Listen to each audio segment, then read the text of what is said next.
Hi. Yeah, the rest of the workshops are available on YouTube. If you scroll up the workshop schedule channel, I post the links there.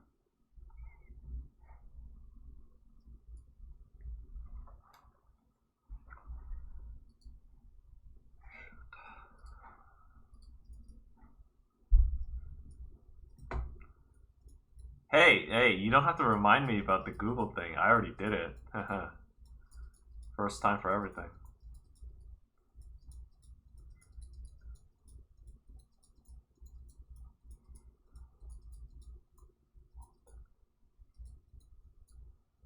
Yeah, Pog.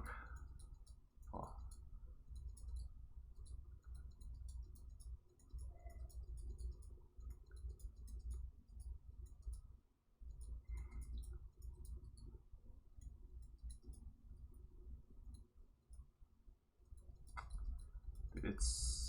It's so cold where I am right now. My finger, I can't move my fingers.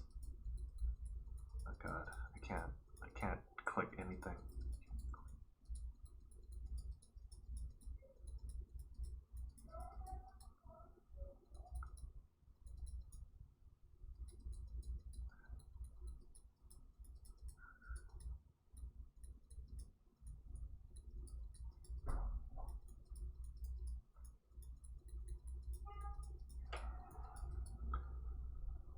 Yeah. I mean, by so cold, it's like it's. I mean, it's not snowing. It's what is it? 52 Fahrenheit. What is that?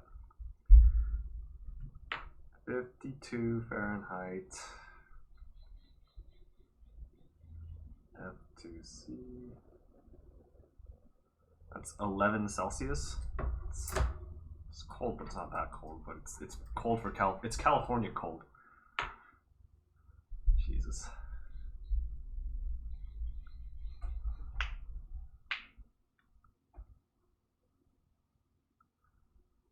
I don't have a heater in here, and my apartment has really bad insulation. It feels, I don't know, man. I could see my breath frosting in the morning.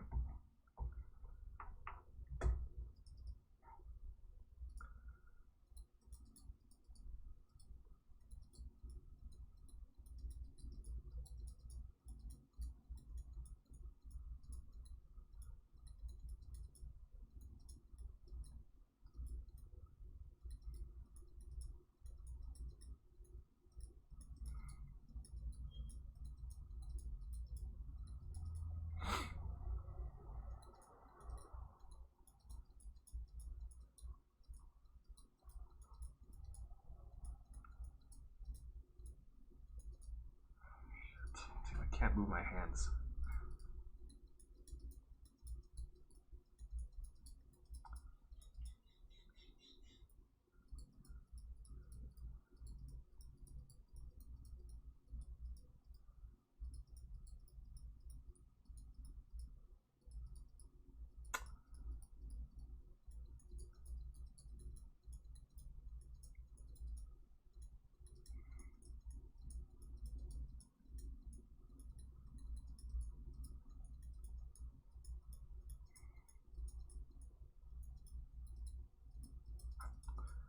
Is this the last session in this series? Yeah, almost certainly yes. I mean, I can't really think of adding, like, obviously, like the toy application that I'm building out on stream is not it's not feature complete, but it's like at this point, like I'll have shown people enough that they could go out and fill it out however they want to. As far as plans, oh shit, as far as plans for other series, I have absolutely zero plans for doing a beginner workshop. I'm trying to get the. I mean, there's a lot of beginner workshops available on like Google Docs, but like, why the hell did they put it on Google Docs? I mean, I don't even understand why they didn't set up a YouTube channel before I did, but I'm trying to get those onto the YouTube channel so that it's easier to see. And yeah, I don't know. I'm gonna take a break for now because these workshops are actually a lot of they're kind of a lot of work to prepare for. Yeah. I'm gonna take a break and just do other things. God, I cannot click anything right now. Jesus.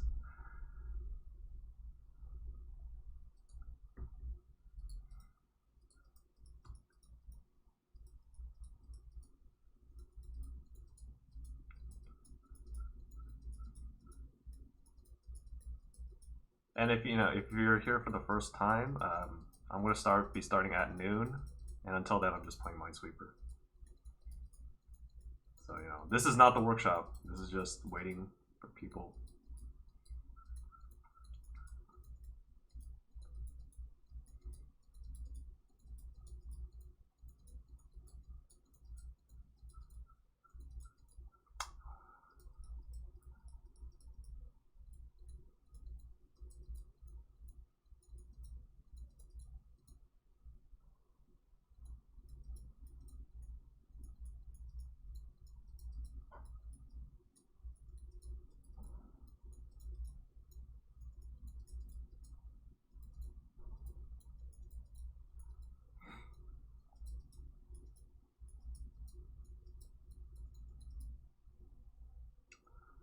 Where do I go from here? How am I going so fast? This is not fast at all. Like I can't. Like my fingers are so cold. I can't do anything. I'm also not that great because like my expert best time is 69 seconds. Let me see it in chat.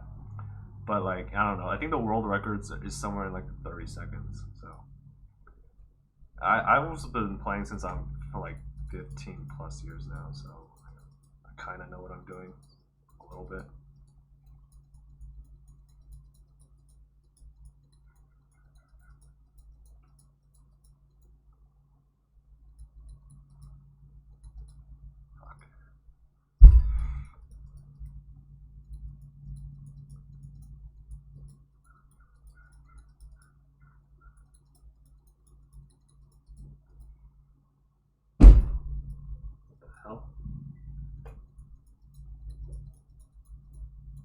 Let's see what I check out what that was.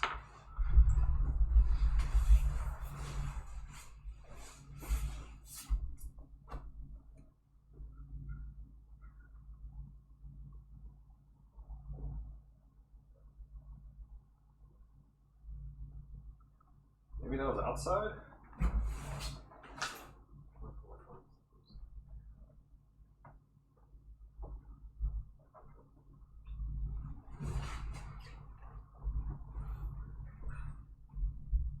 Maybe something fell outside.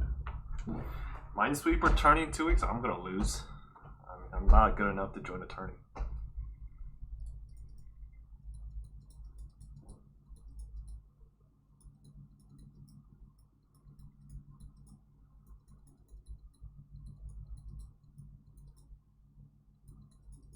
I have no dexterity right now. I can't.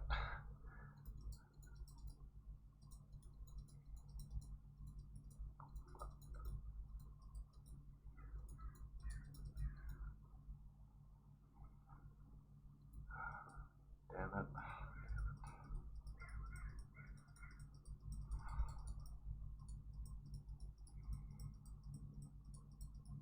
Oh my god. I can't. It's too cold.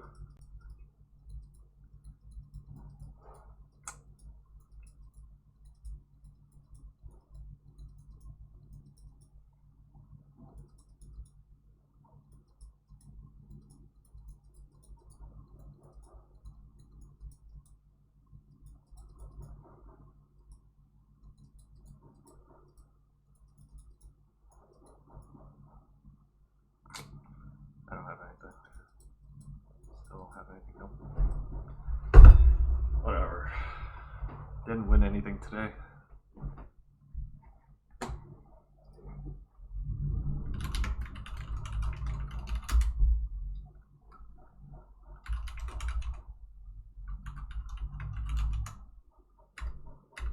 No, that's fine.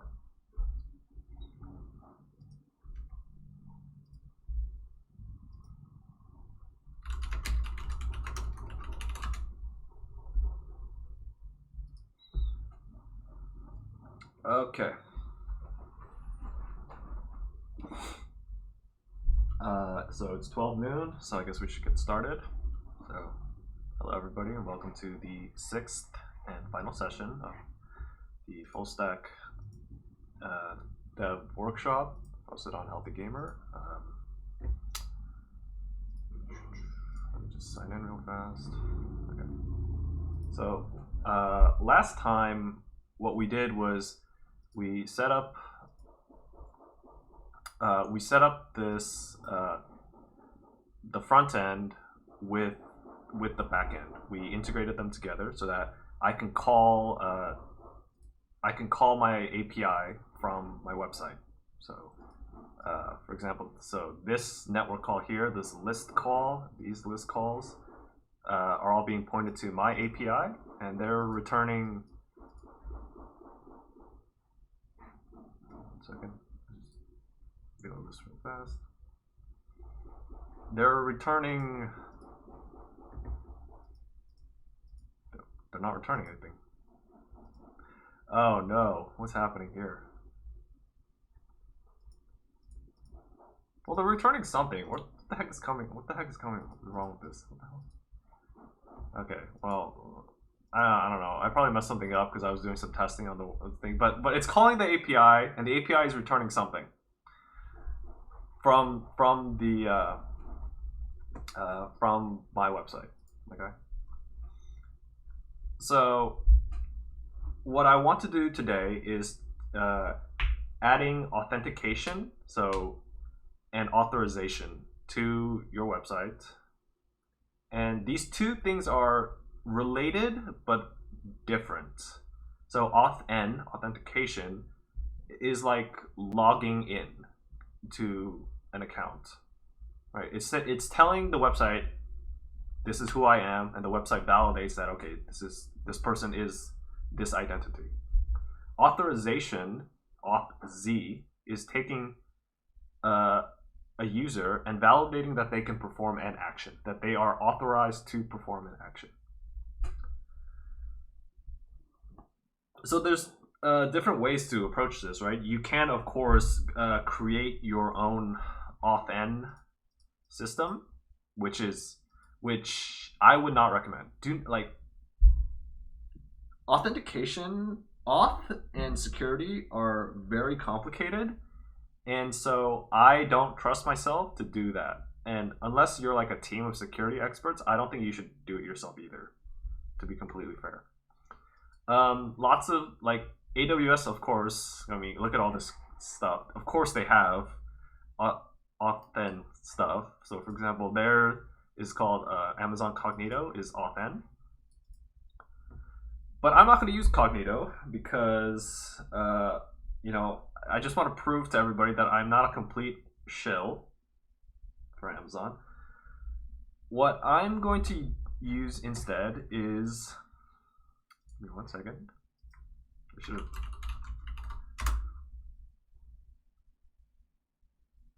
Let me just open this web page up.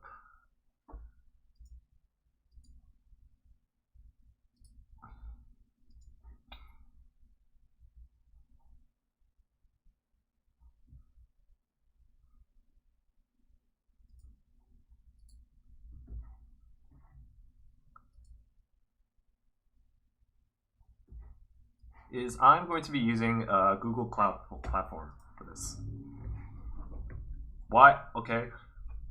I'm going to be using GCP for this. And the reason for that is everybody here has a Google account. If you don't have a Google account, I don't believe you. I'm just saying, let's just say that right now. So, I don't know, GCP has a thing that lets you create an OAuth client. OAuth is an AuthZ framework. And it lets you log into your Google account and create identity pools that way. And so you don't have to mess with like Cognito APIs and creating users in user pools and user groups and all this Cognito API stuff that I've had to do in the past, and it just gets really annoying. If you have a Google account, and you all have Google accounts, I know you do, you can use GCP to do it. There is one thing though, is if you want to create an internal application, you need to also have a G Suite account. So this is the one downside. Like G Suite is not free. I mean, I think it's like $6 a month, I think.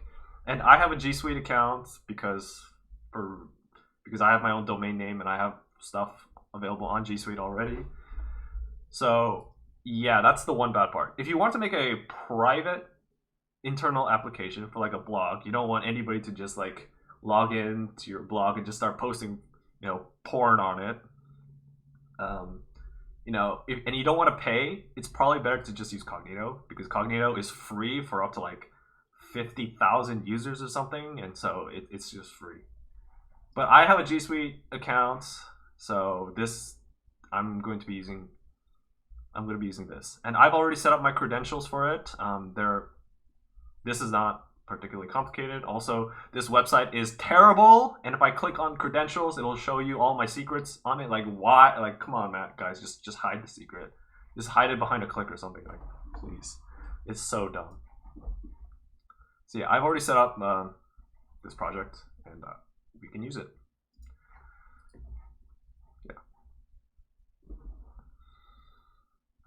Yeah. So first of all,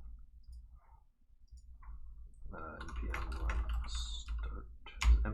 It's just npm start. Oh,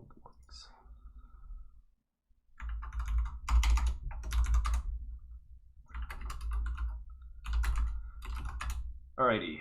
Where is it?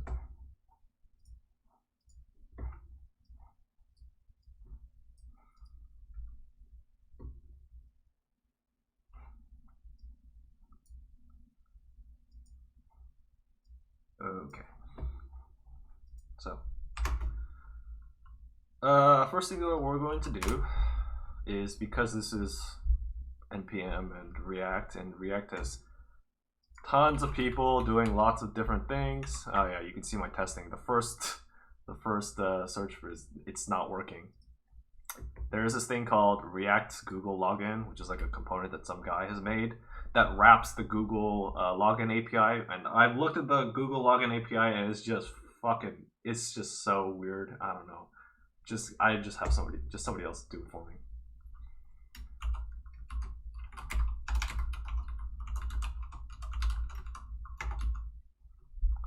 What version is this?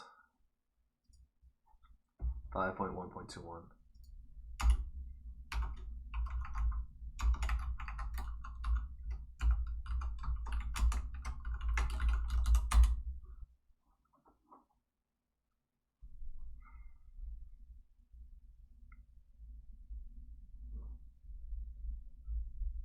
High severity is the same as last time. I'm not like, who cares?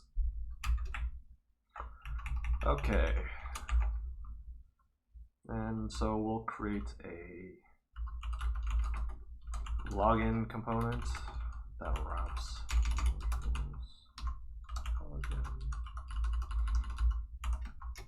and make a login component.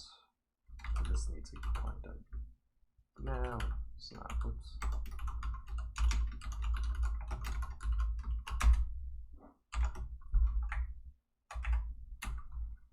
Oops, no.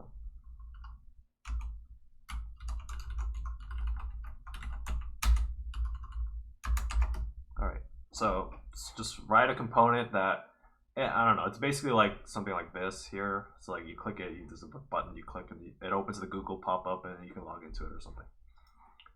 That's what this thing is. It's just a button that you click and you guys have all seen this before, right? It's just like a button you click that has a Google logo on it, you click it and it opens a modal that logs you into your Google account.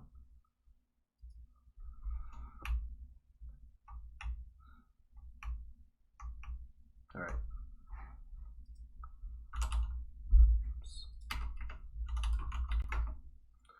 Import star as React from React. You do this every time. Import Google login, Google logout, Google login response from don't need Redux for now. That's fine. Okay. Export class login. Oh, let's get rid of the export for now. Class login extends React component. Whatever. Render. Turn. All right, same basic setup for every single React component ever.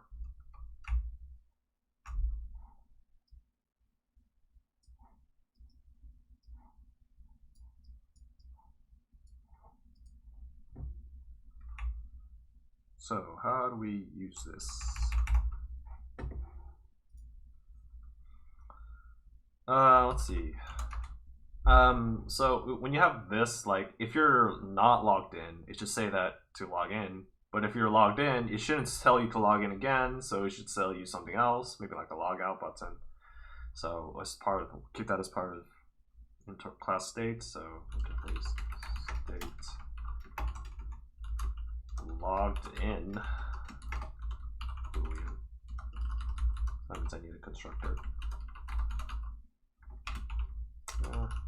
Type props equals.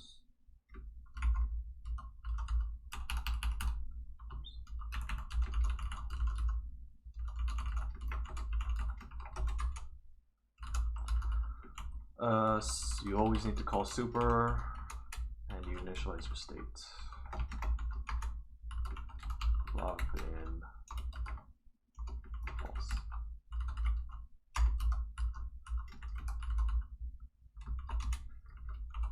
Export default.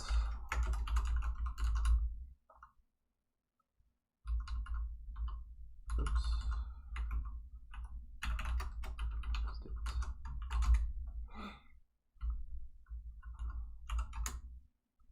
And then because this is the way that I like to do it, how do we actually use the login button? Just make this a thing. Function. So Google login. And this took me so long to figure out how to properly use this stupid API. So apparently client IDs are not secret at all, so you can just pass them in, and I guess it's fine. I've already set it up so random people can't log into mine anyway, so I don't really care. Client ID. I mean, I guess this should be props. You know, we're properly encapsulated coders. I don't know.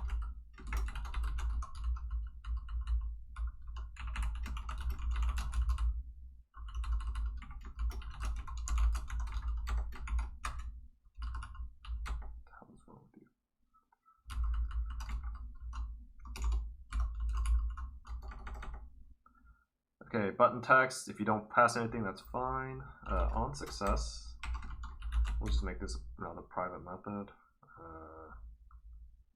On login success.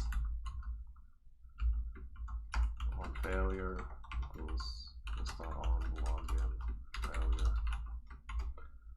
Cookie policy, I don't know why.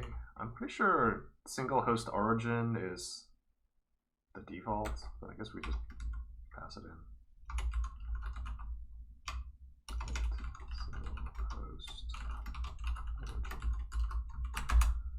And that's all I need, I think. It's fine. Private render logout button.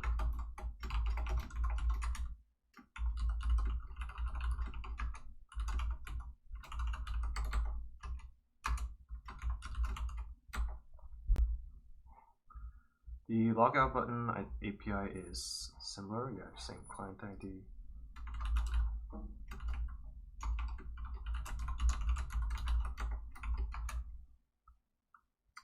On logout success equals just on logout success. Okay. And so in here, we just check turn this dot state dot logged in question mark.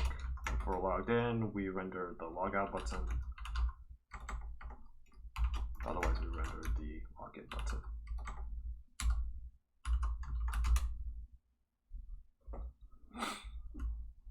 All right. So now we got to properly implement these callbacks. Like this guy doesn't show how to use it like at all. It's really quite annoying. Also, the API is really whack, and as I'll show you soon. Let's see, private const. Oh wait, I don't need const.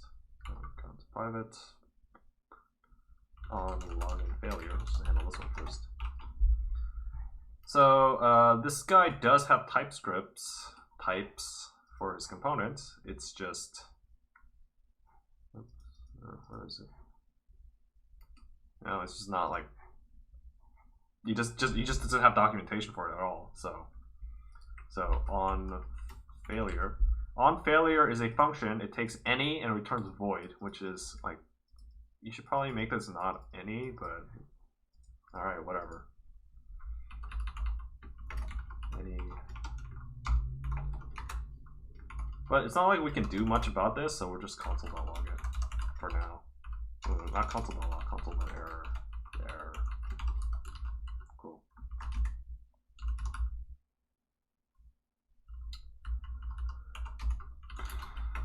On login success. So what is an on login success? It's a function. It takes a Google login response or in this context, this bar means the intersection between these two types, and it returns void, which is a very dumb way to very dumb way to type your function.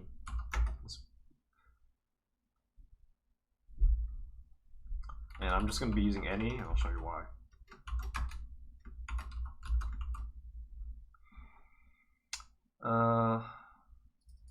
Can I go to it? Why does it refresh the page? Just push me down. What?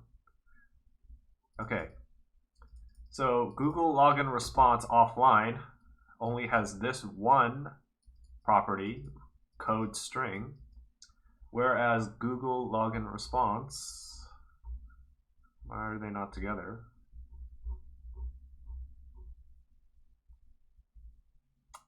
Google login response, where are you? 29, oh, it's up here. Whoops, I'm just blind, I didn't see it. Google login response has all of this stuff together. So that means if you take the intersection between these two, which if you remember your set theory, which how many people have taken set theory here, but the intersection between two things is just the things that they have in common. So this intersection type is basically this, because the only thing they have in common is a string.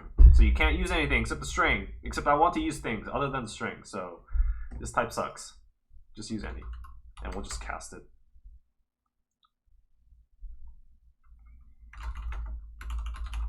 And if that doesn't make sense, well, it's a TypeScript thing.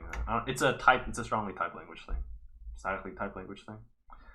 Response as Google login response. People think. I don't know. Intersection types and union types are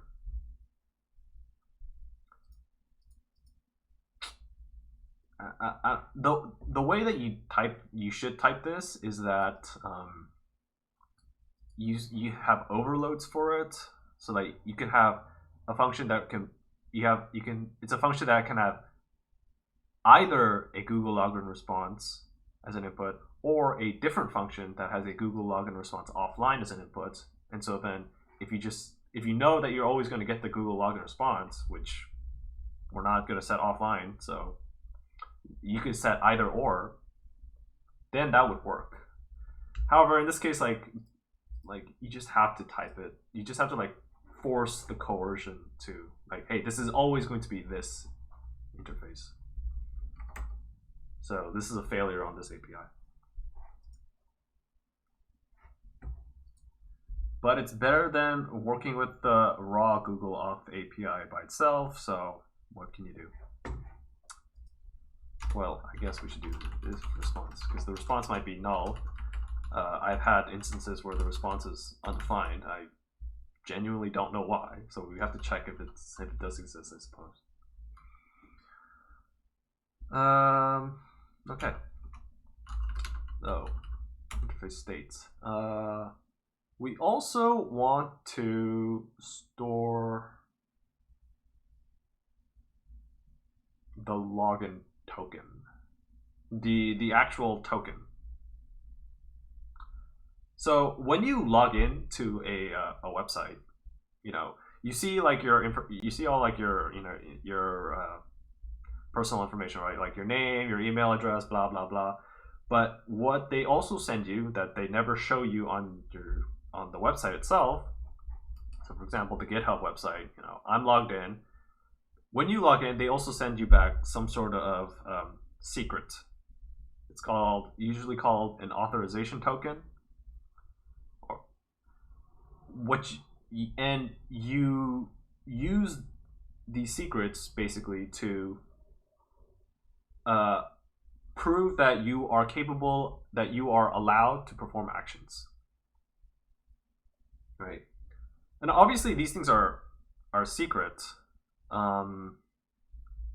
So like if I showed you my GitHub secret, you could use that to like do GitHub actions on my behalf, which I definitely don't want you to do, because I have some stuff on GitHub that I don't want people to be seeing.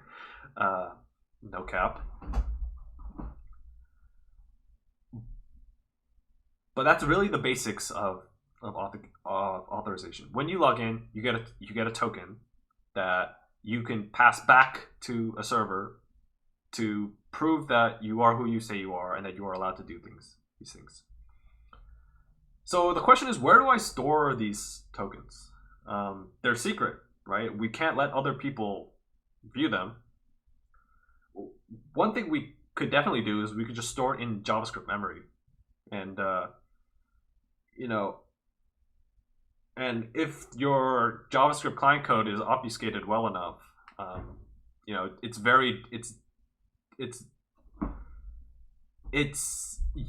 other people shouldn't be able to see it. Let's just put it that way. Because if there's an attacker and they can run arbitrary JavaScript on your webpage, well then you're already pwned. Like they can take whatever you want on it. So this is called cross-site scripting. It's basically just get it as having an attacker inject JavaScript into the web page that can run and perform arbitrary actions. So this is bad. So like if you allow cross-site scripting, you're fucked. Like your website is completely busted. Just delete it now and don't look back. But assuming that you protect yourself against cross-site scripting, storing it inside JavaScript memory is completely fine because there's nothing that can read it. And you assume that web browsers are isolated well enough that, that other tabs, like I have all these tabs open, that other tabs cannot read memory from my other JavaScript thread. Give me 1 second. Okay. So that JavaScript in one tab cannot read JavaScript in another tab. So you can't script that way. The only way that you can read JavaScript memory is if you're running in the web browser, in this page itself, which that's one of the security concerns that you have when you build a website.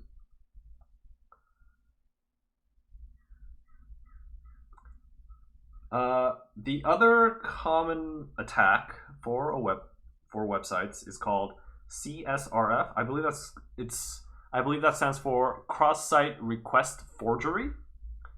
It's basically when it's kind of like a man-in-the-middle attack. It's basically like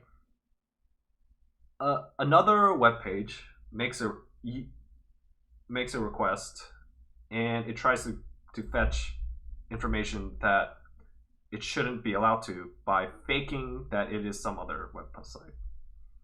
So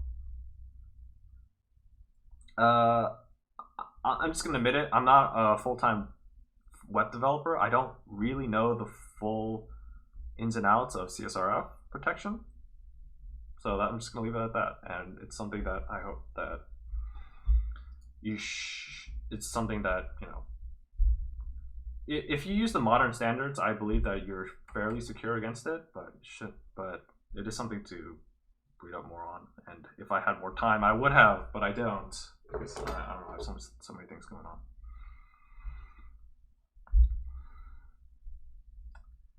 But here's the problem, right? When you close out a tab, and I know people leave their tabs open for like, they have like hundreds and thousands of tabs. Like, what the hell? What are you guys even doing with all that shit? Just, I like to close my tabs.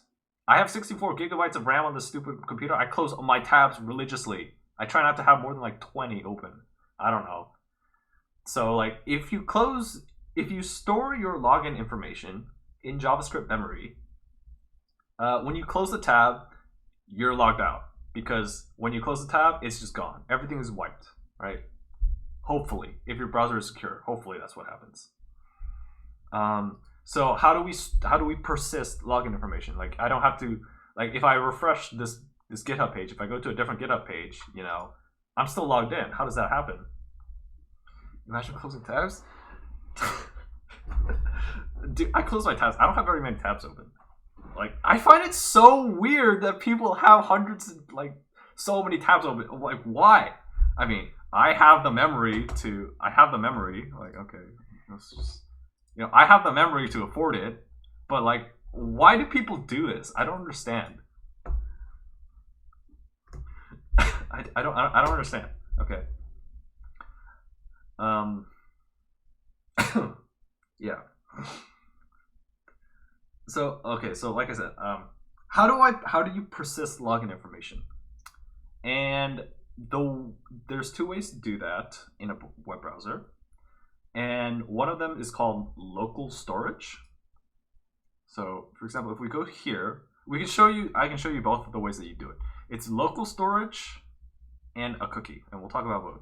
Local storage is just that, it's local storage. It's like, it's just a key value pair that you can put into, that you could use, and it just exists.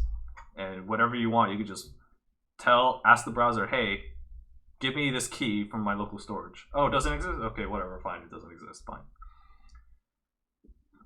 The problem with this is local storage is really dumb. The only thing you could do is you put keys and you get values, and there's no way to like, you know, invalidate keys except by like checking, like, the way that they tell you to do it is that they tell you to make your value a stringified JSON, because you can't put arbitrary values, you can only put strings in it. Stringified JSON, and then get the key, deserialize the JSON, and then check like some timeout stamp inside it, and it's like, that's such a hassle. That's kind of a pain. I don't know.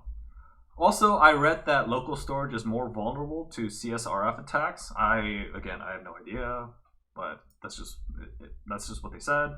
Some article that I read said that. The other way to do it is with a cookie.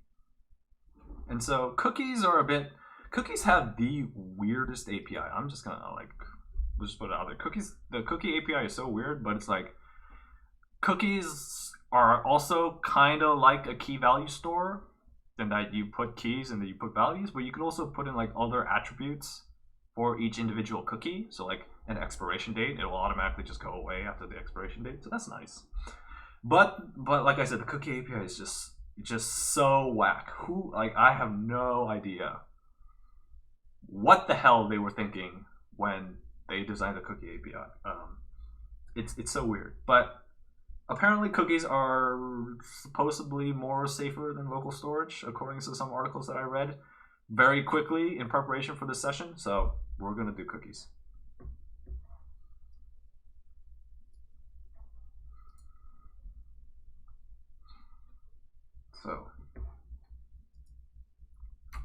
Yeah, and we're also going to store the token information inside Redux itself. So because we need it to do JavaScript stuff, so we need to store it inside JavaScript memory. We don't want to keep pulling it down from the cookie every time because that API is wacko. So we'll just be putting that in Redux. So this dot sets state logged in true. I don't know. I guess we'll just stuff this inside token. And it took me so long to figure this out, but like the token, the login token in this Google response is called token object. You would assume that it's the one called access token. It's not. It's the one called token object. What? Why? Why?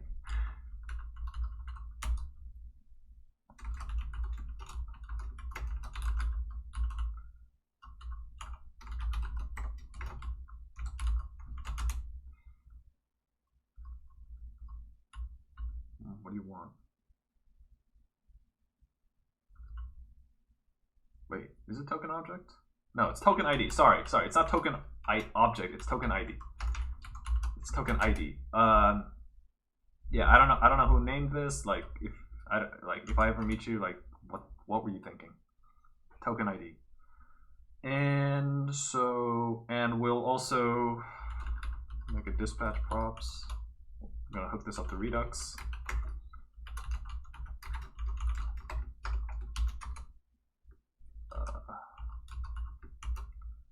Say set client token. We'll call this any for now because I don't have anything, but I will strongly type this later. And dispatch props. Oh yeah, you see here like this ampersand, this ampersand. This says props is a union type. It has properties from everything combined, which differs from the intersection type it has, which an intersection type has only properties from that everything has in common. So yeah, we were already using advanced TypeScript types, and you didn't even know. It's not that complicated.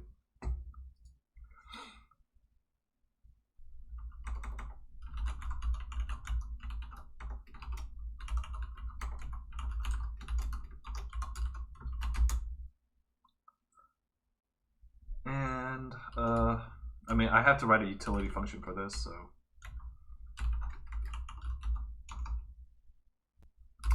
we'll just comment this out for now. What else do I need?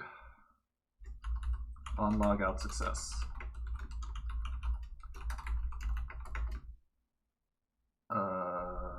I don't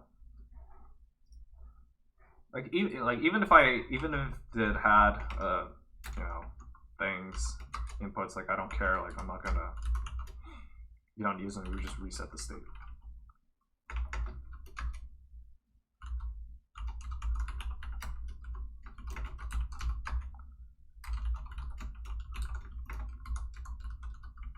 And we also reset Redux.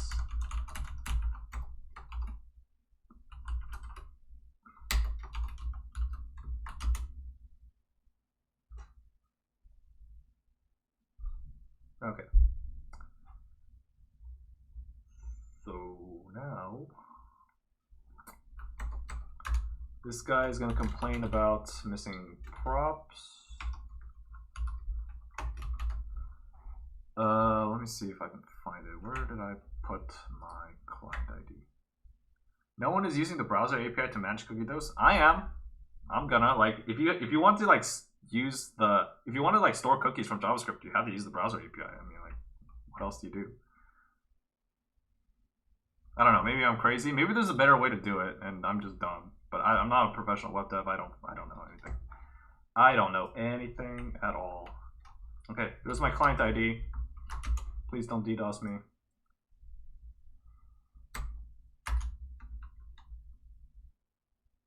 Download a library that wraps the browser API. I'm just gonna write some utility functions that wrap it. I mean, that's what I'm gonna do, man.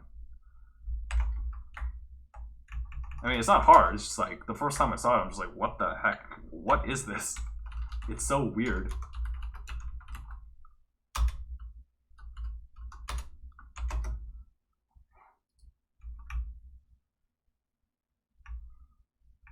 Okay.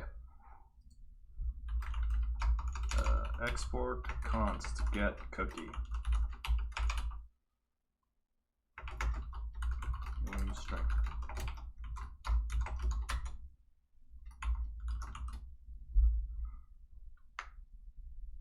Okay, so you access cookies through document.cookie. And document is just the JavaScript DOM. It basically just says like everything inside the web page is inside the document. So document.cookie just gives you all the cookies that the page has. The problem with this is that document.cookie returns you all the cookies, and the way that a cookie looks like is that it's just a giant string. So if you want to find a particular cookie, you have to split the string to look for your cookies, and you split it on semicolons because each individual cookie is delimited by a semicolon, because that makes sense. And then if you want to find your individual cookie, you just have to, because split returns an array of strings, you just have to find, one that looks like your name. Oh, but you also have to trim it, and trim returns leading and trailing white space from the string, because you could just put white space in it and that works anywhere. So that's it. I don't know. You just have to trim it. And so, and then you check that each individual element in the split array to see that it starts with name and the equal sign.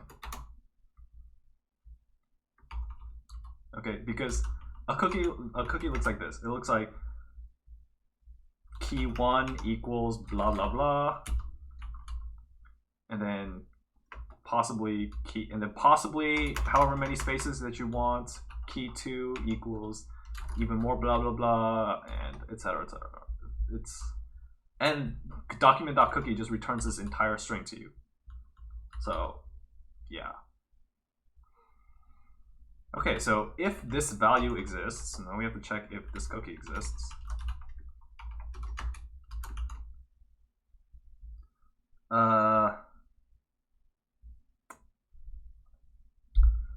So now we actually have to get it, because, oh, I forgot. So each individual cookie looks like this, and it's delimited by a semicolon. But a cookie can have individual properties, such as the path and the expiration date. I believe it expires, and this is a string date, like Tuesday at what's the date? Today's Saturday, the 14th on Saturday, November 14th, 2020, something like, I don't know. It's some crazy time string. Like, I don't know. Like, why did they just make it a number? Why don't you just make it a number? I don't know. So yeah, you have to handle these now, because I don't want the extra. Information. I just want the value.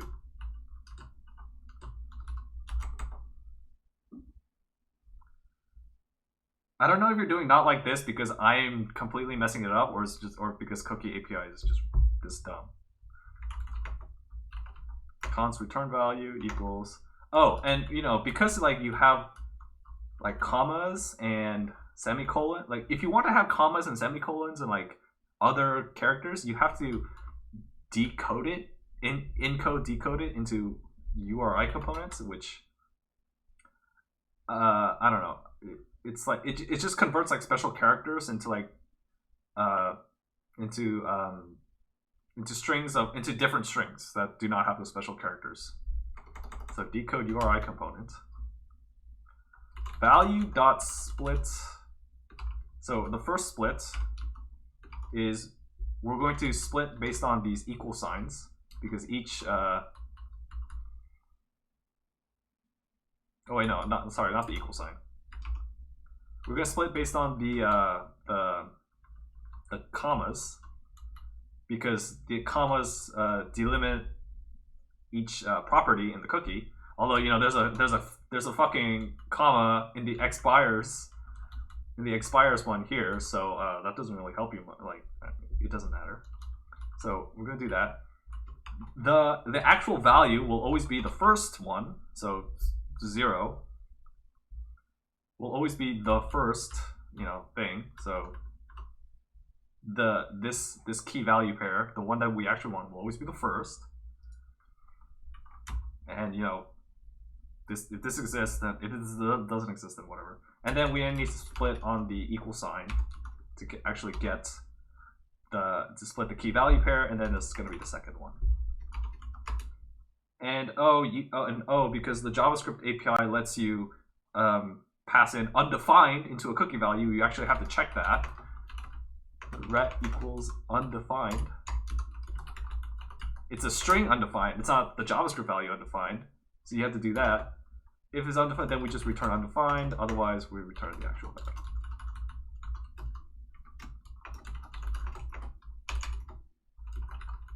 Yeah, I don't know, man. This API is wacko. I don't understand it.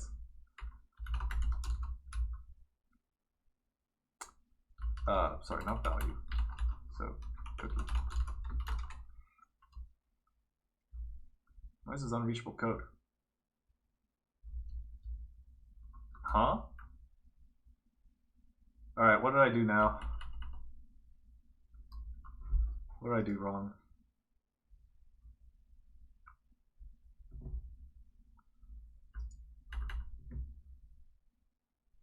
Oh, it's because I'm dumb and I got these backwards. Okay, there it is. Yeah, so that's how you get a cookie. So how do you set a cookie? This is the one that really bothered me. Like, what were they thinking? What were they thinking for this? So I need a key, I need a value, and we'll give it an expiration date. We'll make it optional. We'll make it optional number.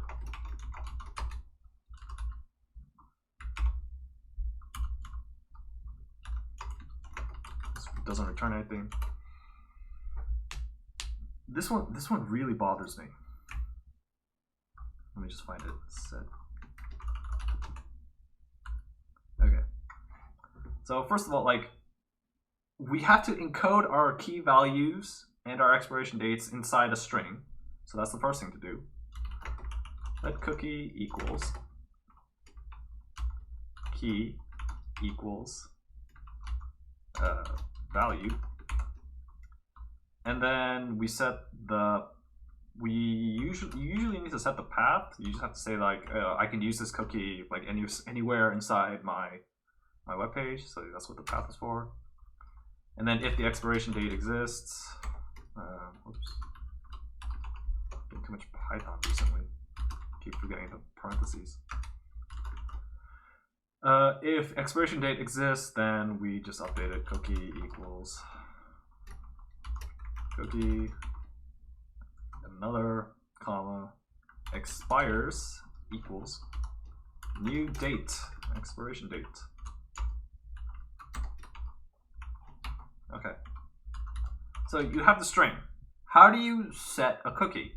And the way that you set the cookie is by just overwriting the cookie. Like, okay, let's think about this for a second. If I have multiple, this works if you have multiple cookies, right? So I'm not appending to the document.cookies object. I'm assigning it to a new object, and it just magically, transparently appends it. Huh? What? This goes against everything that I know. Why would they do it this way? This is so weird to me. I don't understand what the hell they were thinking.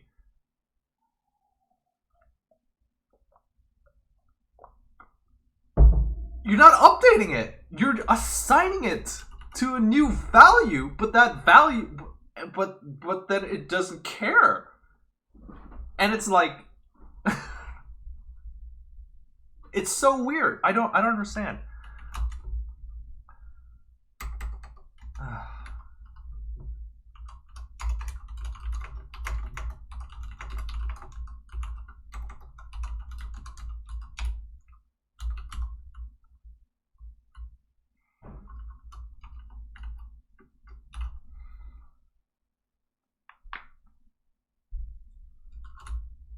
I have no words. I have no words.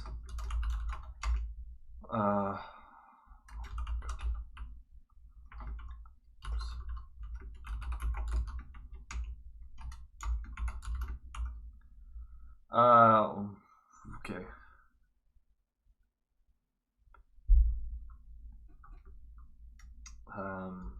I don't know. You should probably make your cookie key something unique value. So, storage key.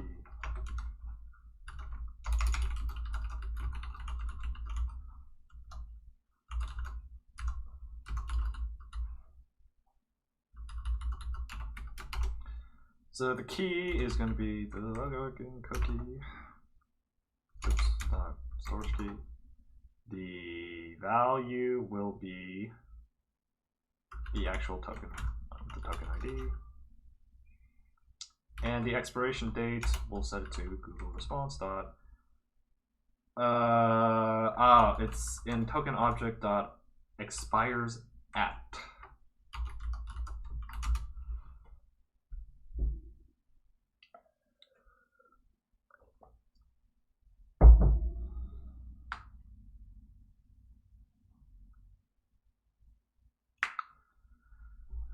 And I suppose you can set component div mount.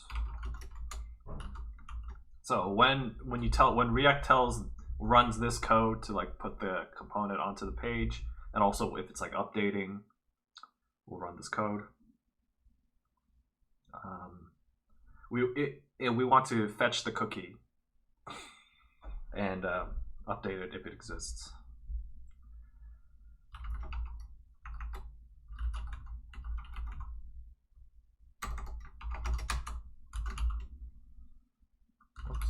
I don't want a double negative there.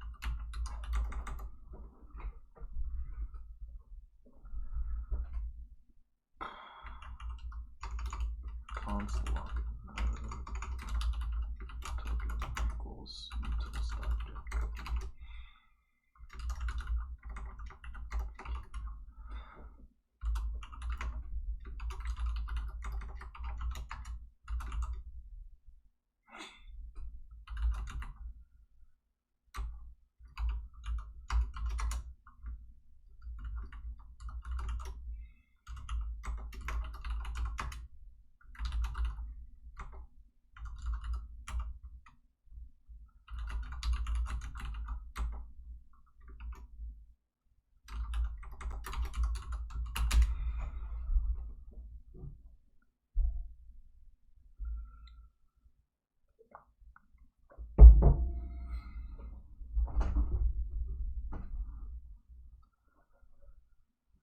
Okay, and now I need to hook this up to Redux, I believe. So let's do that, because that's always fun, right?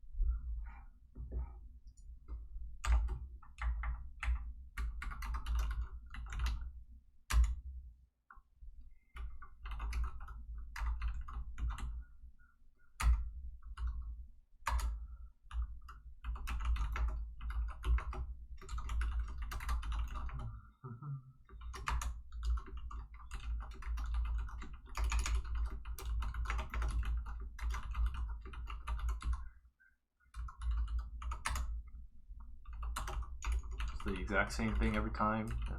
These things are always pretty simple. Payload string.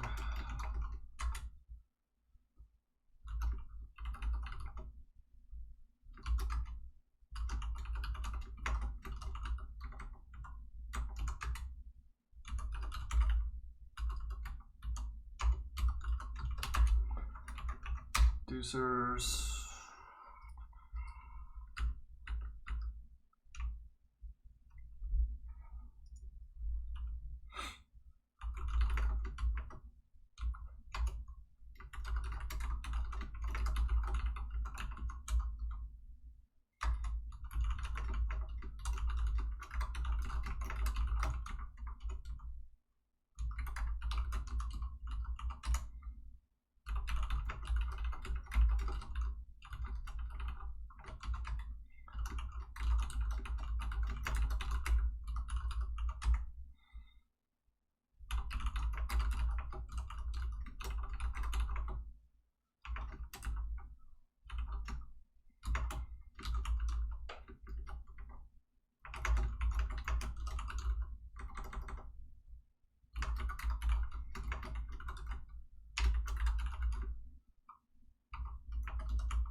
Wrong one. What do I need here?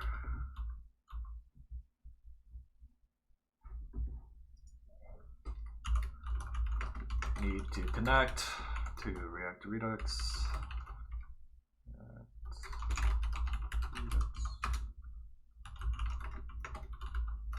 And I need bind action creators and dispatch from Redux. Okie dokie. Let's make this interface props. You never know if you need anything.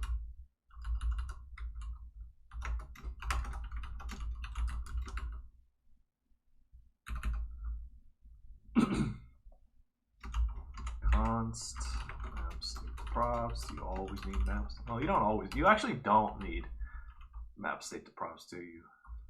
So just store. Import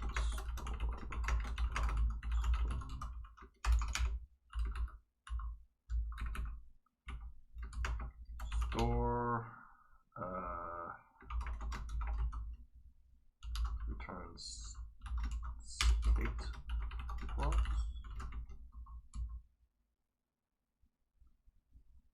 I think that's fine. Do like that. This patch to props. We take this patch. I return this patch props. This one is a little bit more involved.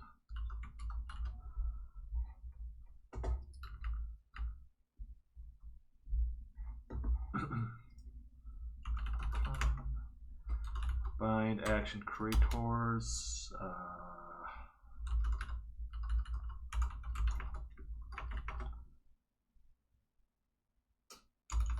What do I need? Port.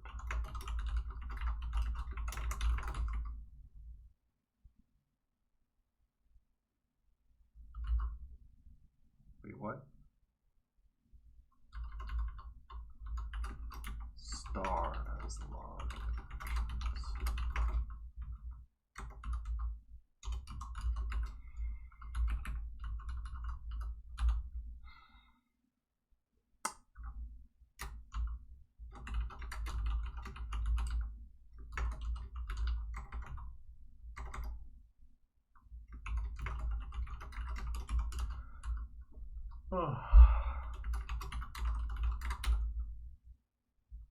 So I messed this up last time, so let's try and get it right this time.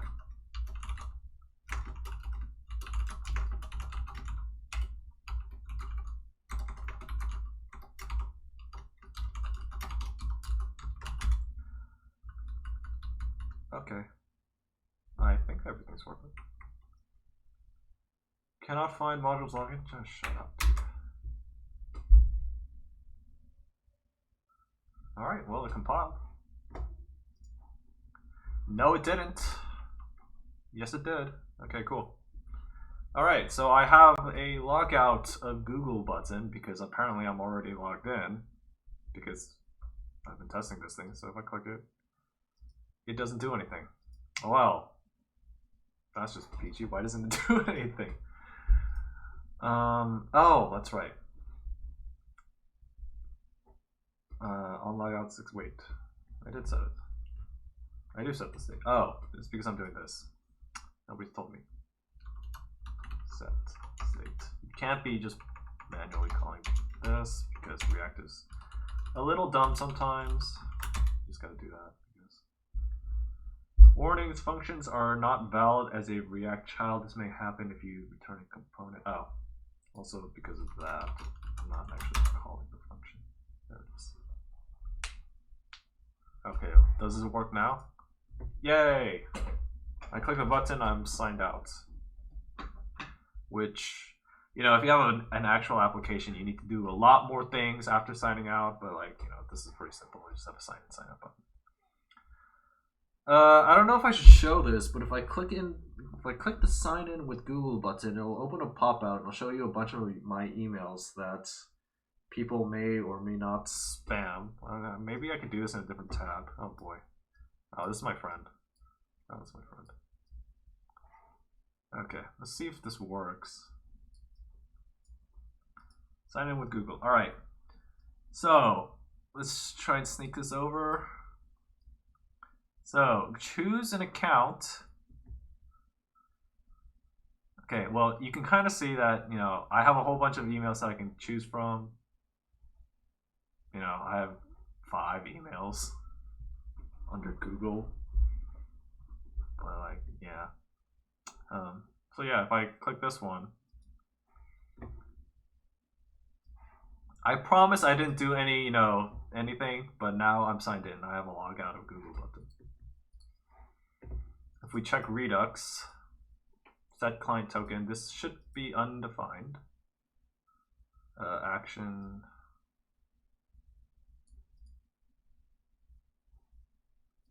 Yes. Yeah, so this is undefined. So at this point in time, oh, okay. No, I haven't hooked it up to the state yet. So I haven't hooked it up to the actual store yet. So I gotta do that too. Let's do that.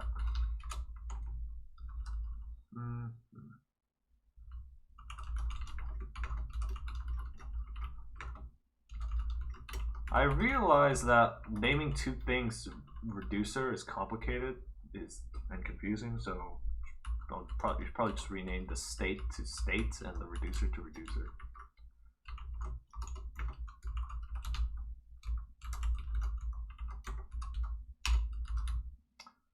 So now login is a login reduce, login state. And a login is handled by a login reducer.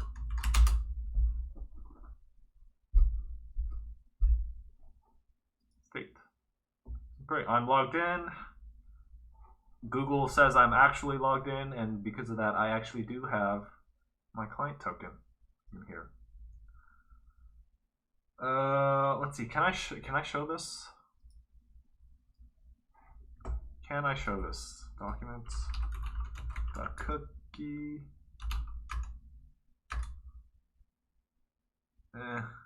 Let's see. When does this expire? This expires in, what time is it? It's 1 o'clock. So this expires in 2 hours. Probably best not to show this. You can do a lot of damage in 2 hours, but you know, if I type in document.cookie, give it once. Okay. Just put it here. Oops. And, where is it? What the hell is that?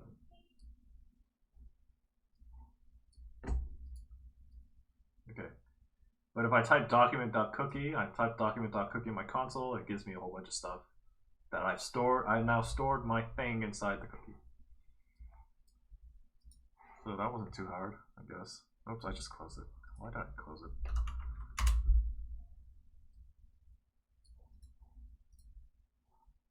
Great. And that's like the very basics of this. Like, what I'm doing is probably very sloppy and you know, an actual security expert will probably be able to poke holes in what I've been doing. It's okay. It's fine. Okay, so what to do now? So I guess we got to actually create a private API for people to use.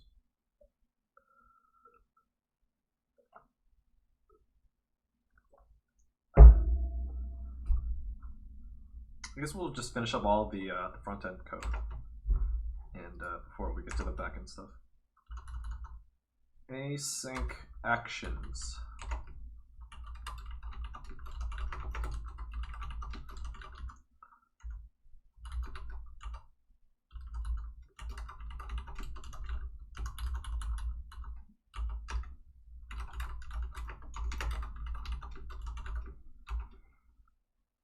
Okay.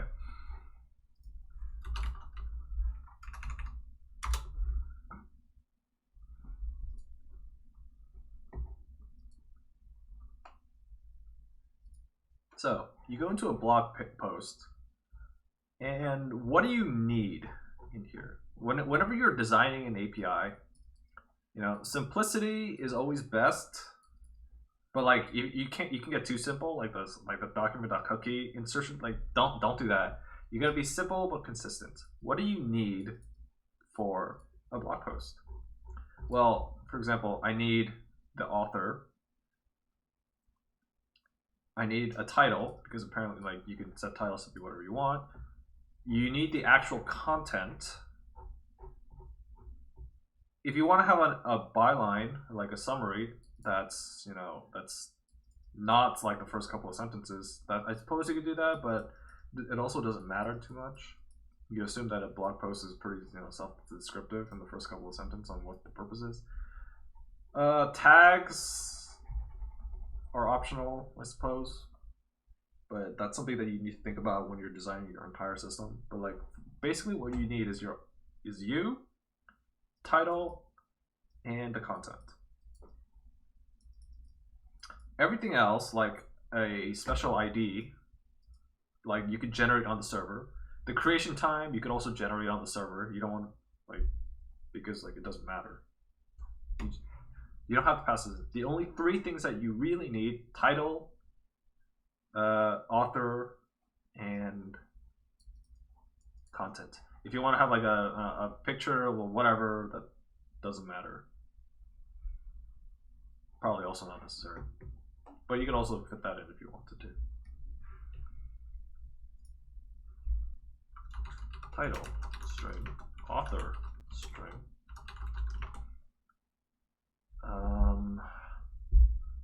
Content. We'll call it Markdown.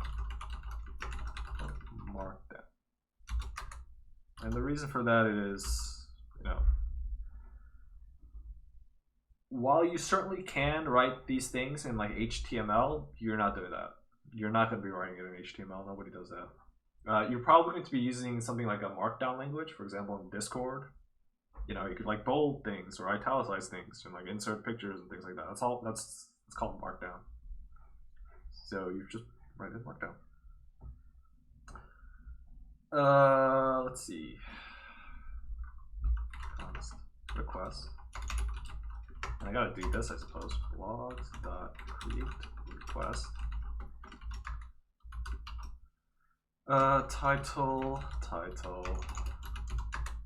author, Markdown.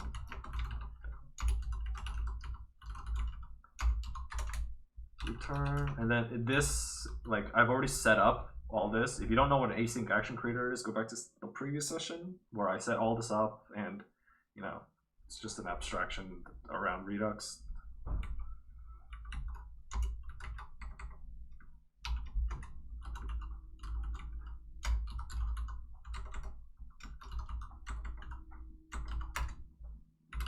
Fetch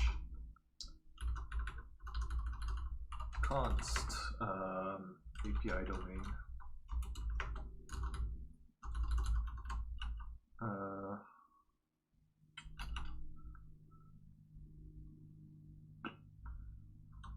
Where do I? Yeah. Posted an envelope.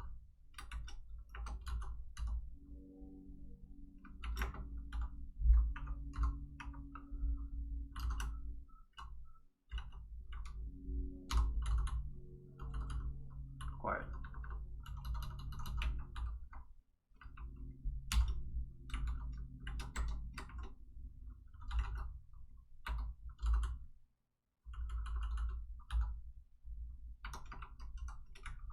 So I don't want to get into another disgusting typo situation like last time. That was so embarrassing.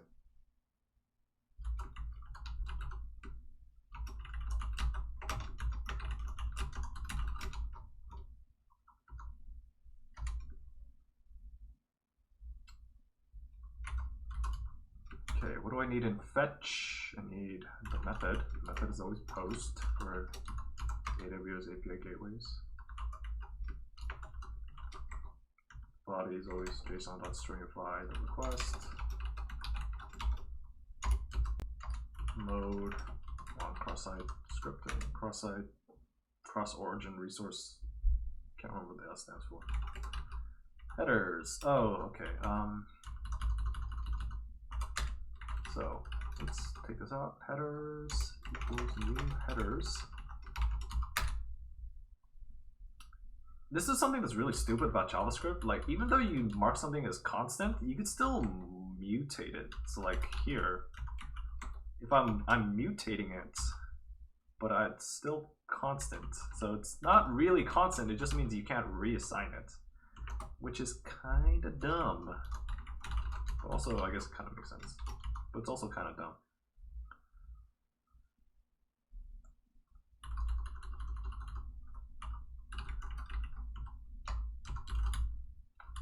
Okay, const client token. Oops.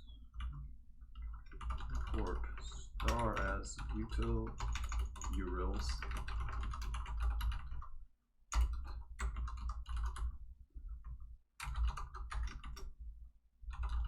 Get cookie. I guess I also need that email import login. What did I call it? Login cookie. I am already explaining it. As if I already know what I'm doing. As if I don't have a thing open ahead of me. What did I call it? Oh my god. Why is my memory so bad? My memory is so bad. What do I call it? Login cookie.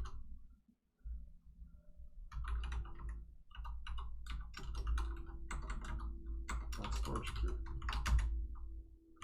If client token,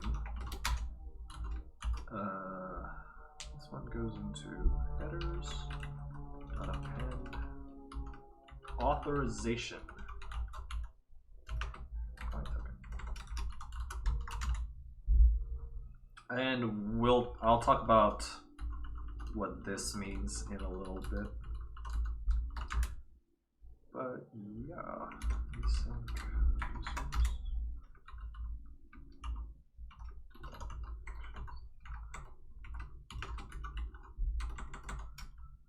blogs.create.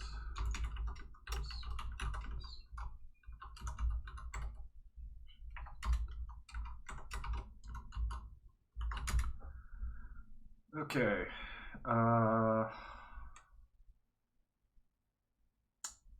Where do I put this? Where do I put this?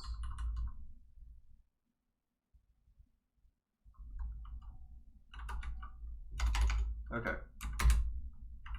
So done with front end for now. We have to actually add like a button that you click that will post to the creates API, but we'll add that later.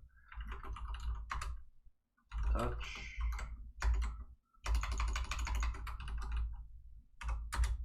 Touch.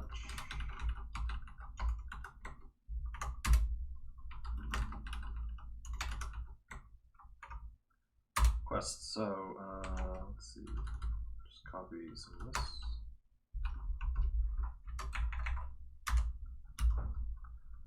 Schema, I don't need a definition anymore. Properties. Like I said, this is an author. Do it one more time. Lockdown and title. Required, all of them. These are all required. Author.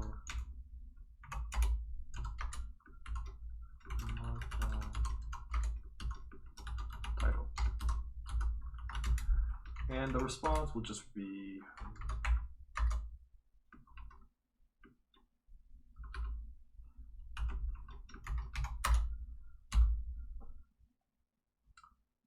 I don't need to return anything. You definitely don't want to return the content. You can return the title and I suppose maybe an ID in case you need it.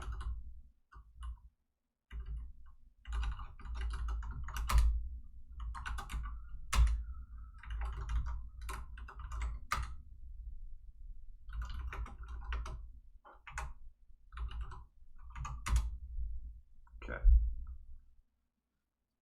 npm run generate is a little utility function that we wrote. I don't remember. I think the last one also.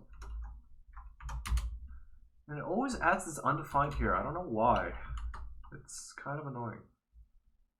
But you see that, you know, my create request and response are now here. This should compile.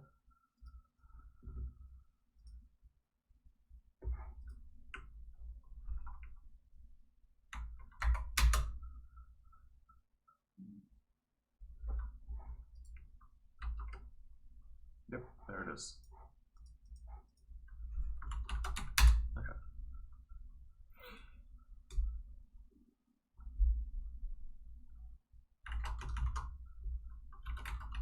To the back end.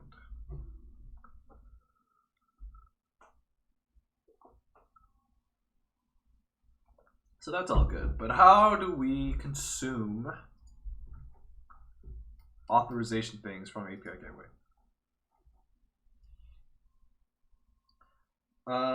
Like obviously if you're not using Amazon API Gateway, like the way that you do it would be probably very different. It's probably very implementation specific. Yeah, so this approach only works if you're doing this way, but like the basic design is the same. AWS API Gateway, they had a nice diagram.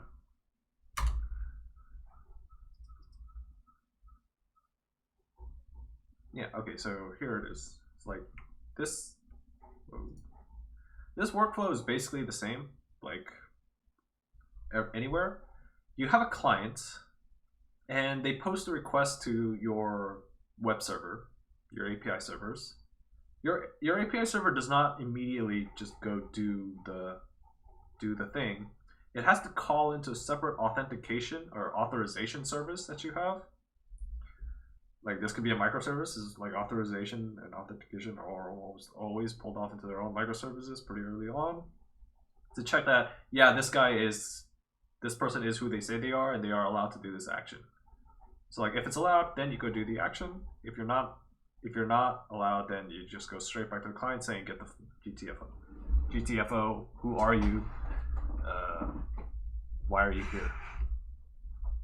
So like API Gateway makes this fairly simple, but again, if you're using something else, it's still this basic workflow.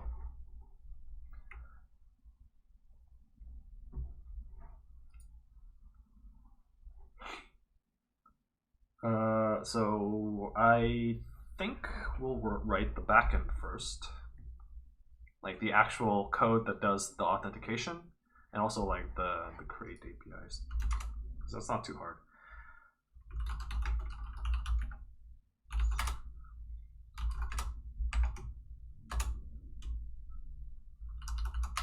Logs Lambda.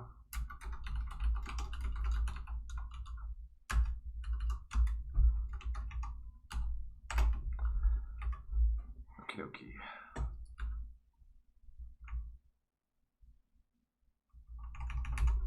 So what do I need here? I need Boto3 again. I need the OS, and I need JSON, I think. Oh, and I realized while I was doing this testing that I completely messed this part up, which I'll show you in a little bit.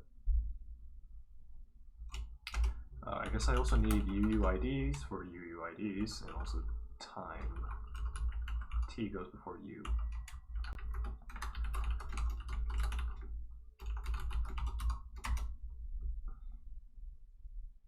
Okay. DDB equals Boto3.client DynamoDB. Item.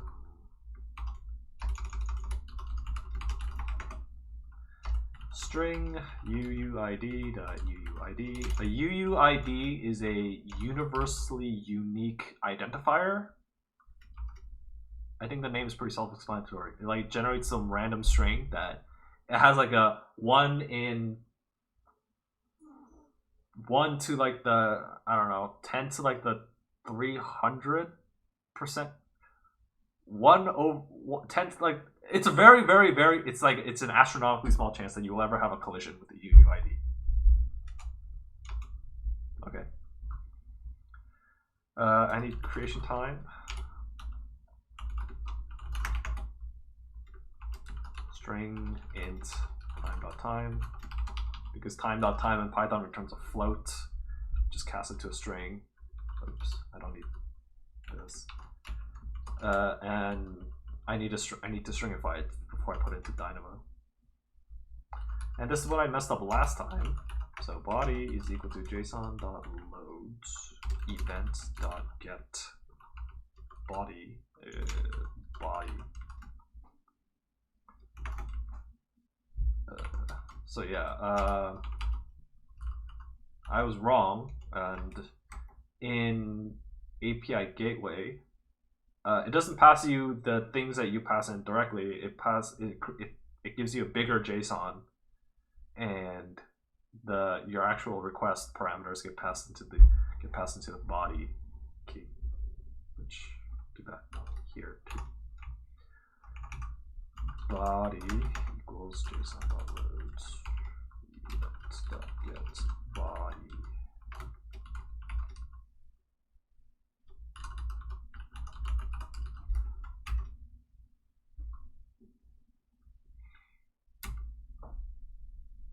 Okay, quargs, table name. It's the same as the other one, byron dot table name. Okay. Boto3 DynamoDB put item. Put item. What do I need for put item? I need the table name. I need the actual item that I'm going to be putting in. I have no idea what expected does, so I'm not even going to bother. It's probably not required. I don't need to return any values. I don't need to know how much capacity I've consumed. I don't need to know this. I don't need this. I don't need a condition expression. A condition expression is basically just like you can tell Dynamo to maybe add it if some other thing happens. Like it doesn't matter. Like it doesn't matter. I don't need that. I'm just gonna add it. And expression attribute names is basically like you can Dynamo lets you like put like shorthand values or like aliases for other things, which I don't care. You know, it doesn't matter. So item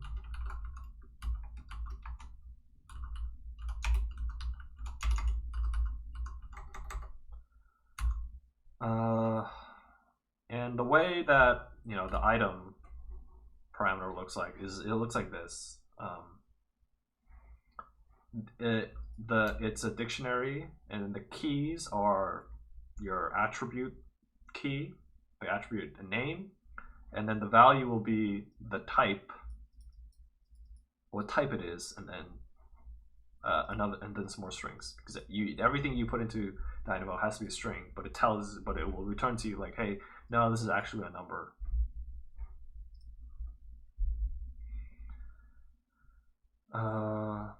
So title.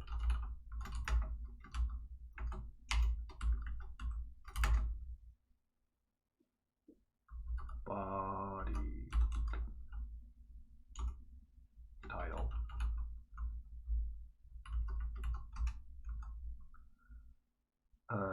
Creation time.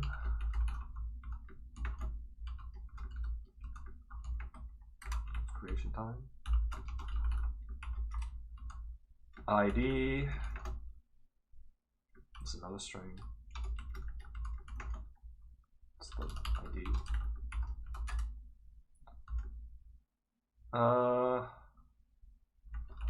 Author.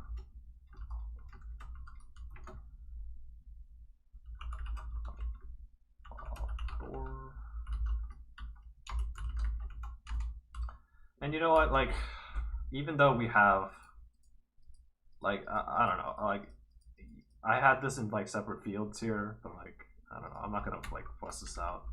So, summary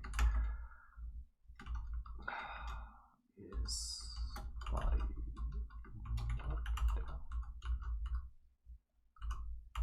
That's all I need, so, tdb.put item explode the quark.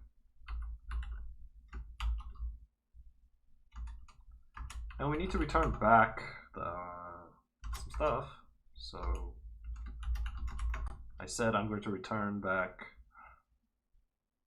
the ID, and I'm also going to return back I think it was the title.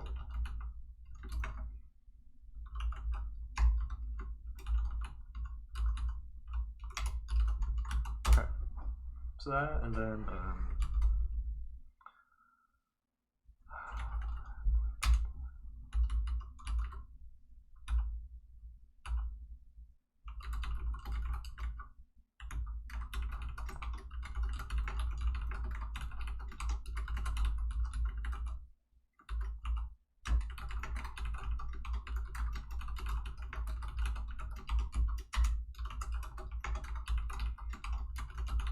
this is the exact same as the other one.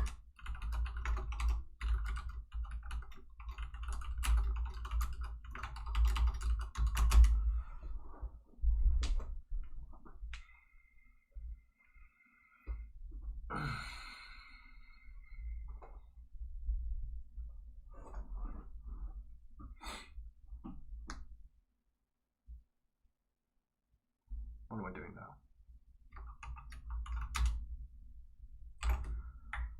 See, I created a new authorizer package. Just added a handler for this.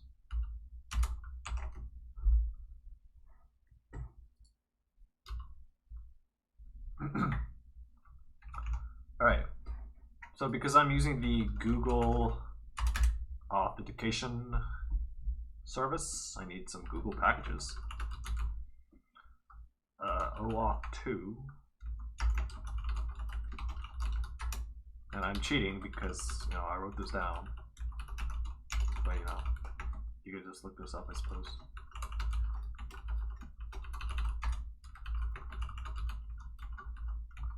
This also has a very odd API. I don't really understand it.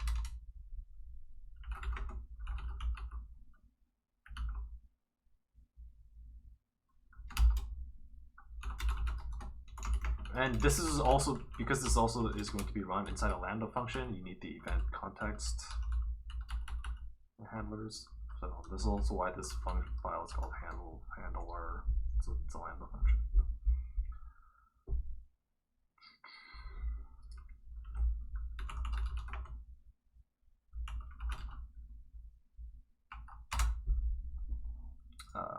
Python. Oops. Oh no! I just docked myself. God damn it. Make sure to cut that part out. Fucking.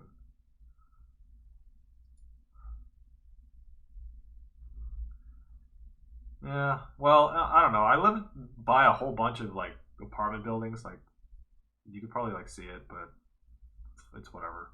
I'll just edit that part out before I upload it. It's not a big deal.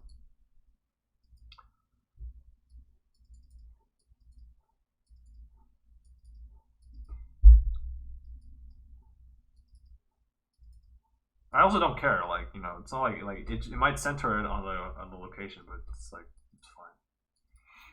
There's a lot of apartments here. Okay, so the way that you do it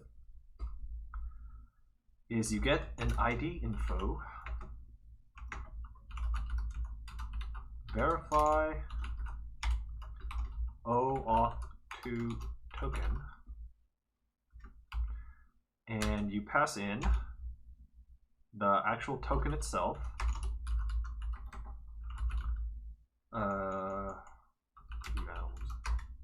You pass in. I don't know why they do it this way. Like, why do I have to create a new request? Like, I guess it's so like you can customize it if you wanted to. I guess. I don't know. And also my client ID. Where's my client ID? Let's find it.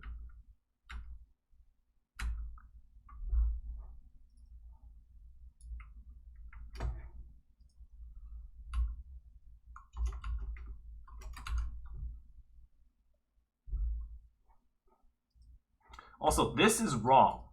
This is wrong, and it was very confusing to me that why this is wrong, because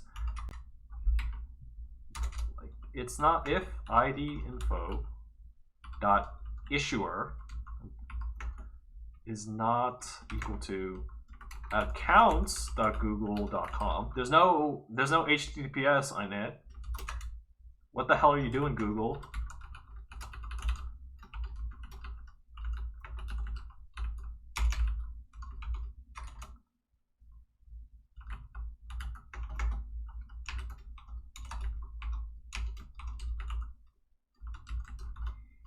I don't know what the heck a sub is. Yeah, I don't know why they named it these things. Okay. AWS API Gateway Token Authorizer.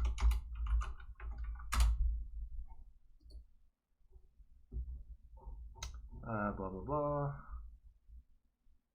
Okay. So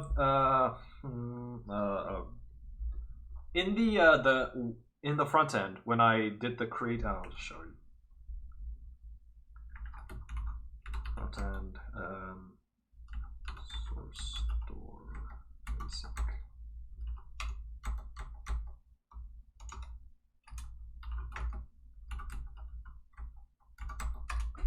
I added an authorization header.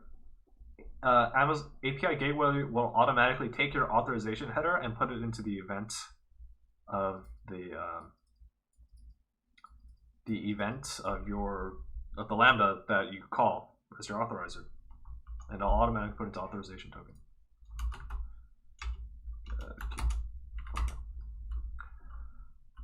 So here, authorization token. Oh, and the reason I don't have to do JSON.loads the body or whatever is that there are actually two different types of Lambdas that you could have inside API Gateway.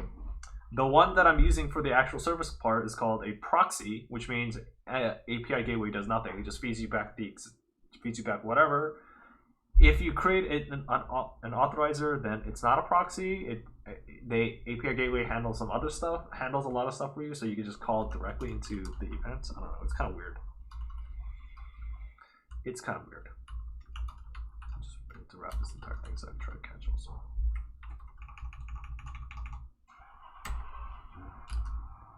Okay, that works. And I don't know. I don't know where it was, but if you just throw an exception. Oh wait, except Google OAuth error. You can just raise an exception, and API Gateway will say, okay, I guess you're not authorized. Accept value, accept exception, just catch anything.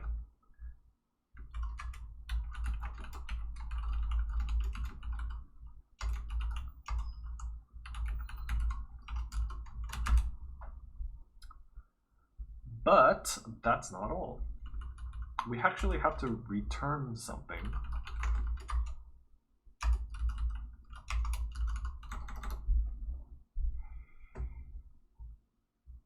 And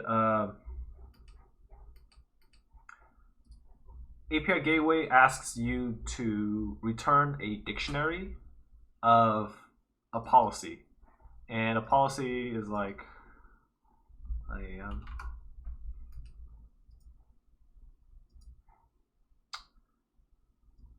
roles. I don't know, let's just click into any of these. They want you to return something that looks like this. So we'll do that. Principal ID. Principal ID is like just who you are. Just add the user ID info. And policy document. What is this user allowed to do?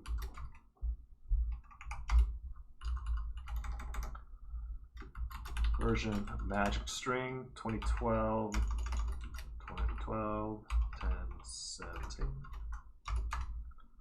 Statement. I'm hungry.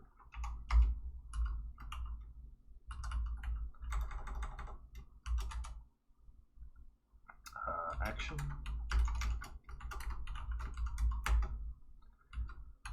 And in our case, the one that we want to do is we want to be able to invoke an API Gateway method. So yeah, you are allowed to do that. And the resource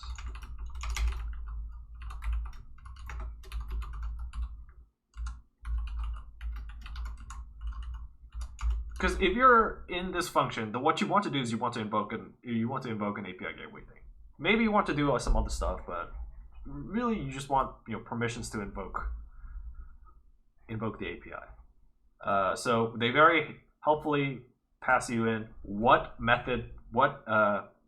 API method that you actually want to invoke inside your method, inside method arm, and that should be it. One more thing. Okay, I go back to a bunch of things. We need to update requirements to add my Google packages.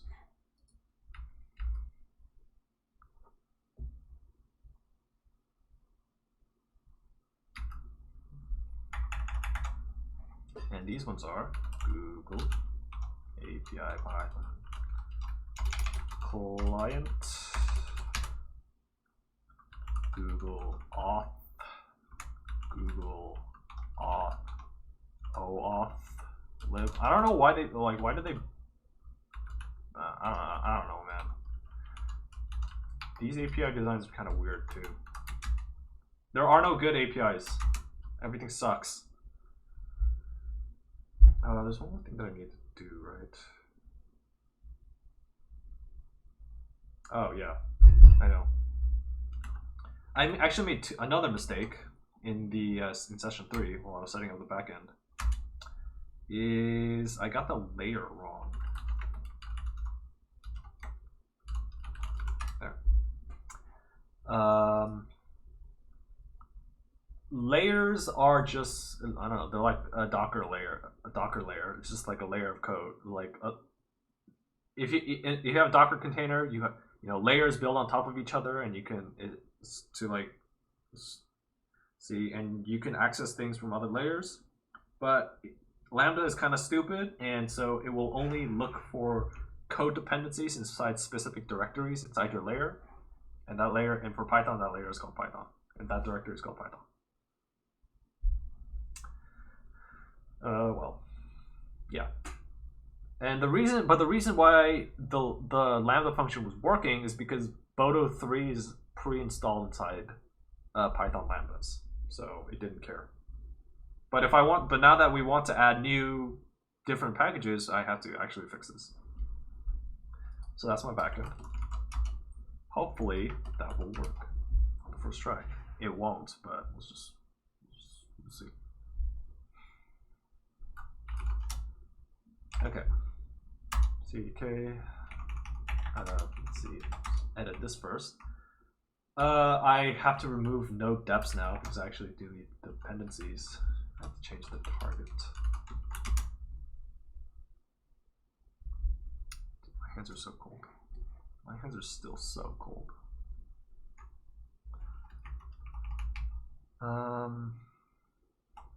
Now let's do this while I'm still here also.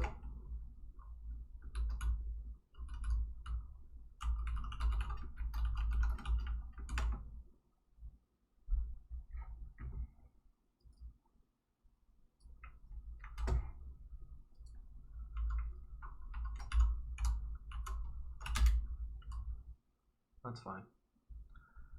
And backend stack. All right, we're gonna be doing a lot of work in here.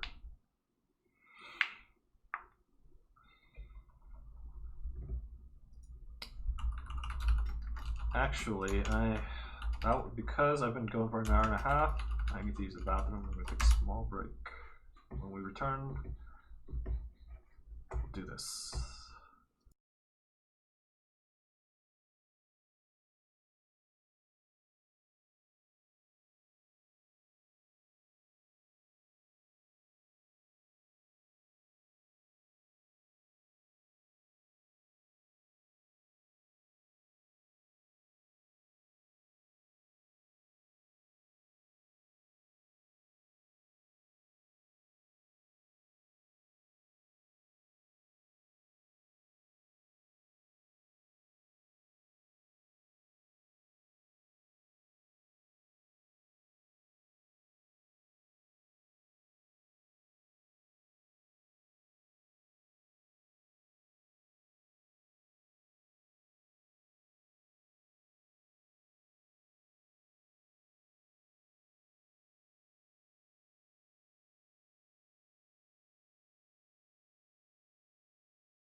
Okay.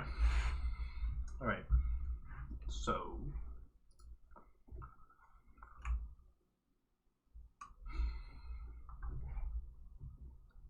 Let's see. What do I want to do? I think the first thing to do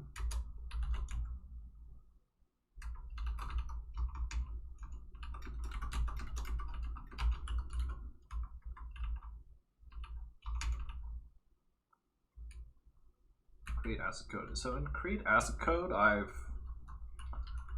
I also create the base layer, but I don't want to do that. I just want to do that once.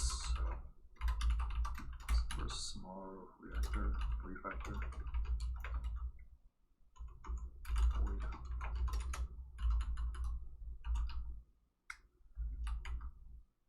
Oops. What am I doing?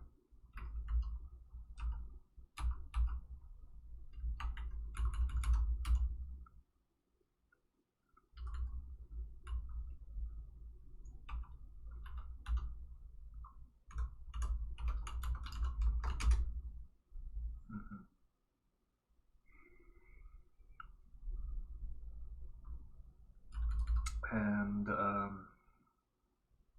the authorizer code is in a separate directory from this, so just like that.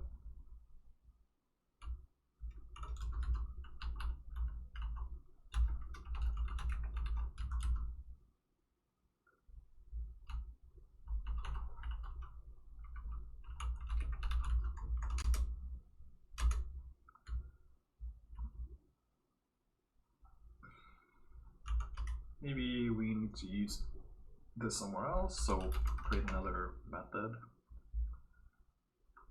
that creates the authorizer function.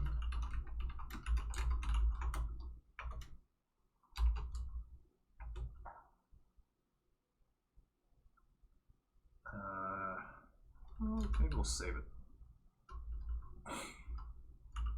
Private authorizer.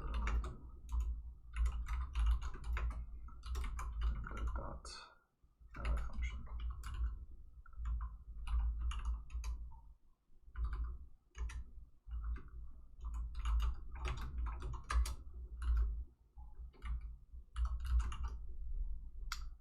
This dot authorize function.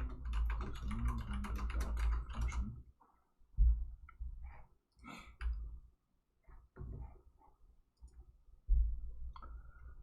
This authorizer.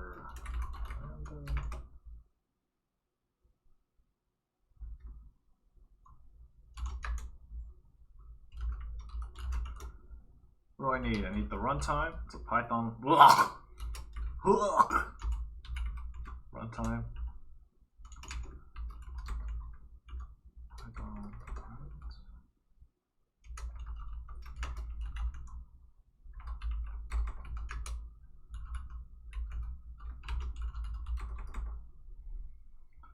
Handler is handler authorizer. I think that's what I named it. Layers. This dot base layer. Although I could probably create a separate layer for this one. It's just like whatever.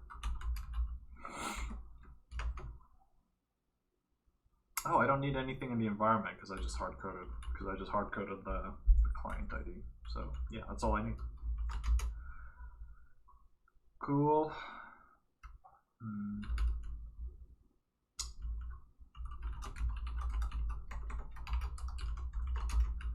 Okay.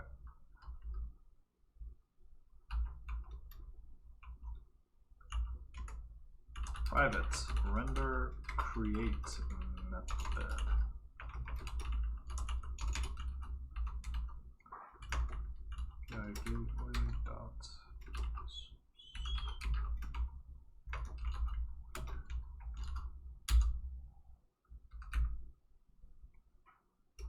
All right, so the create method is roughly similar to the create, which means I could probably refactor it, like abstract it out, but whatever, I'm lazy. This is simpler for now.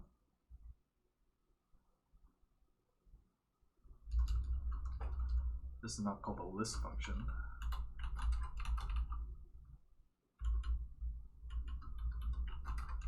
Create function.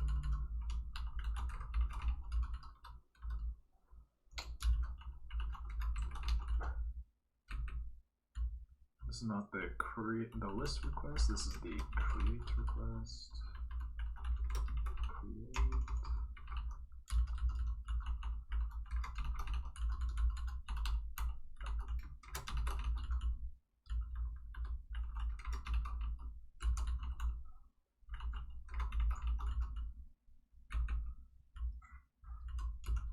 Operation is not this. It's not plural anymore. Okay. Right, what do you need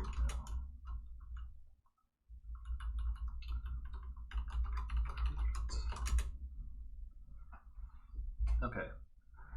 Still have some important changes though.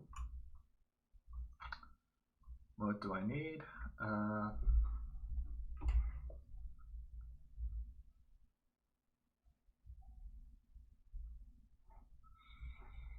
In the add method,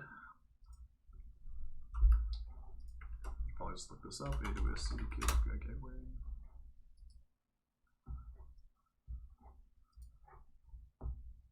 Resource. Add method. Method options. So here we need to say authorization type. Say like, yeah, we're going to use the authorization. So the authorization type, API gateway, like authorization type. This is an enum, and it's custom. Cognito, like because Cognito is an actual AWS service, like they have direct integration with the API gateway. So it would make it much easier if I just did Cognito, probably. Well, I suppose the front end would be a bit more complicated because I don't have a Cognito login button. I don't know, maybe. But yeah, but like you saw the integration with the Google OAuth. It's not that hard, so it's probably easier. And you have to say what is my actual authorizer, and that is new API gateway dot token authorizer. API gateway authorizer. Maybe. Well, is this really a new? I guess not. In that case, we don't actually need this authorizer. So call it an API gateway dot I authorizer. Render authorization. It's not a function anymore. So we're just rendering the authorizer. Const auth function. This dot authorizer equals new token authorizer. This API authorizer. And the only thing that this needs is actually just a reference to the Lambda function.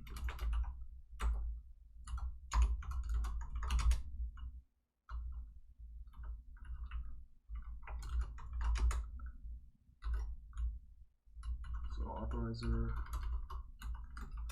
this dot authorizer.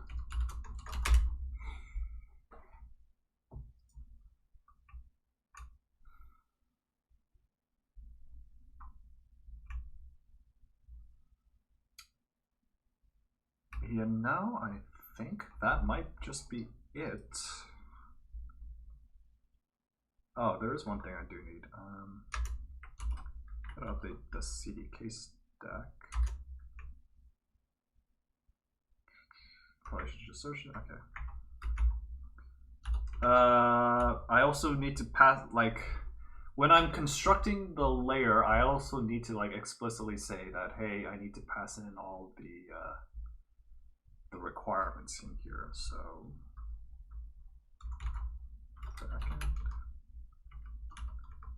is everything inside this directory? Okay, okay. That is a lot of new code. That is a lot of changes. Oh, what do I add? Added the create handler, updated the event, fixed the event handling. Oh, not completely, it looks like. Lambdas.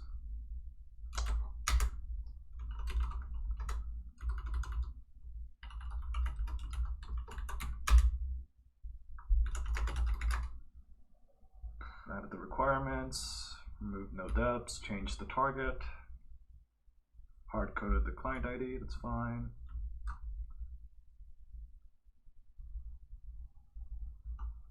Change base layer, it's fine. Authorizer has its own.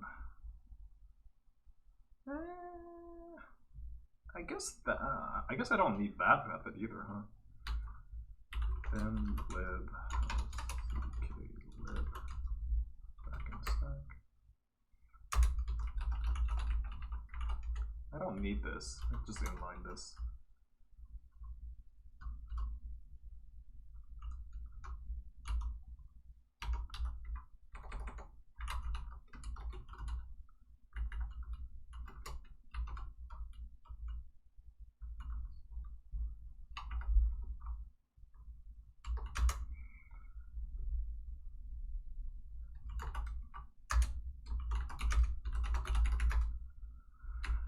Let's see, render authorizer.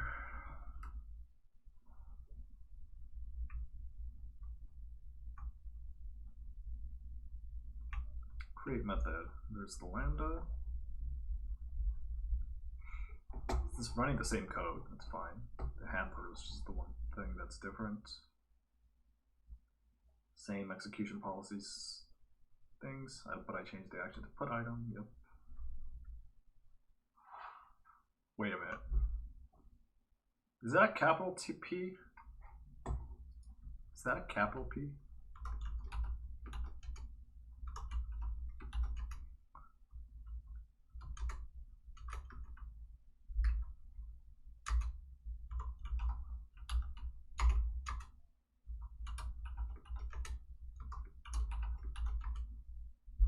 Yes. So that's a mistake I made. Let's fix that. These are all Pascal case.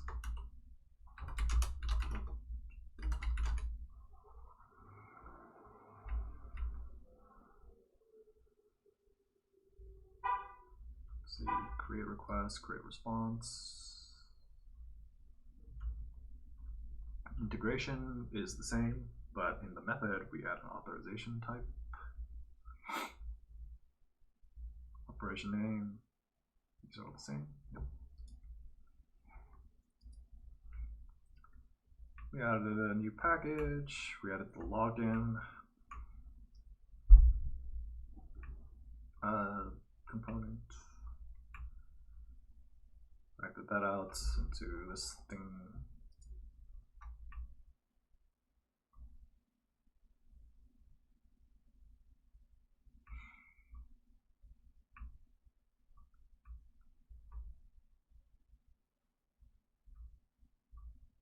Okay. So if I add everything, this is obviously a lot more stuff. This looks fine. I believe this is camel case. Hard coded the client ID.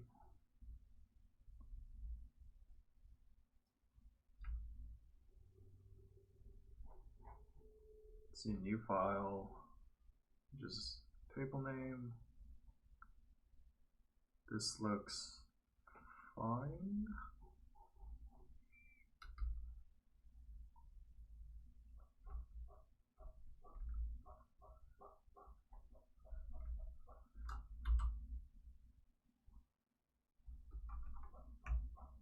this worked. I already tested that this worked, so that's okay. Oh, one thing that I need. Okay, one thing I need is just something to test my create API. So I guess I'll do that real fast.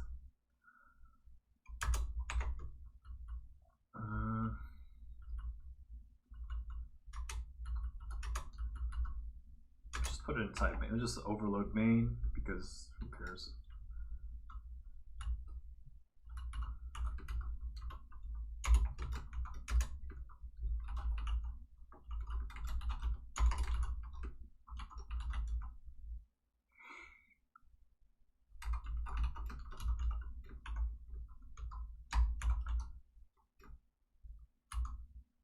Please don't press me.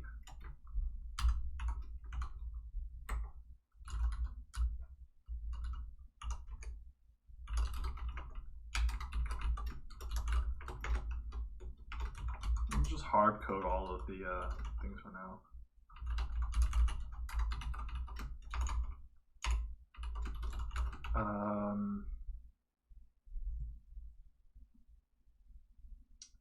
What was the order in the that I wanted things to go? Async actions.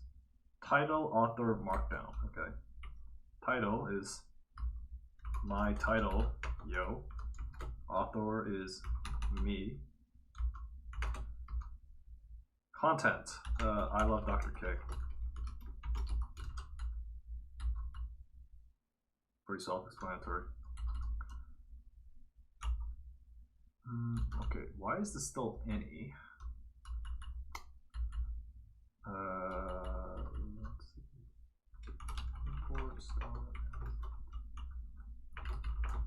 types dot.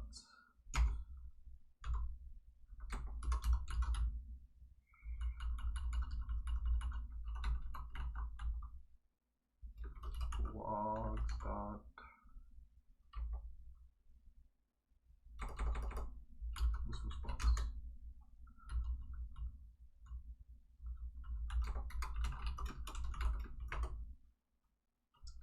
Type of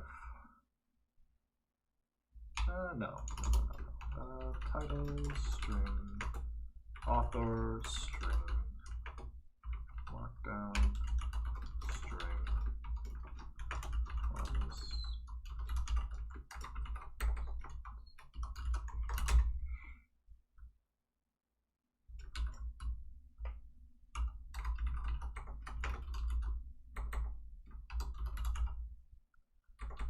The nice thing about, laying out your code in a consistent manner, it's pretty simple to just make changes or add things because you just do the same thing again.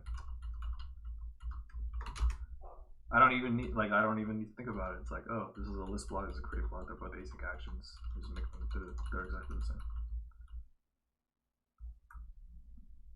It's not Kappa Pride, man. Well, maybe it's Kappa Pride. Maybe it is. Maybe it is, I don't actually know. Oh, well, he's married.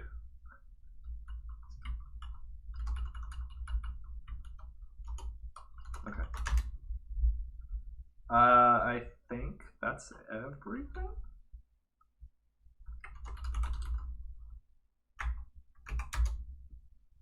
Oh, okay. So there's just this one last any that I said I was going to remove, but I forgot about until now.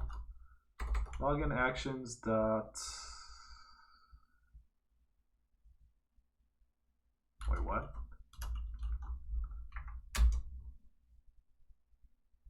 Set client token. I can do that. Type of. So the type of keyword in TypeScript just says like this thing has the same type as this thing. I don't know. I think it's pretty self-explanatory. It's yeah, because they are the same thing. They should have the same type. And if I change this type should change accordingly too. But I can't really do that with my async things. It's a little bit more complicated. I think I can, but it's just like, I don't want to do it right now. All right. Git commit, hands up. Oh, actually. Git status. Git. Some minor changes, added the create thing action. That should work. Wait, did this compile? It doesn't compile. Argument of type undefined is not assignable to parameter of type string. Okay. All right.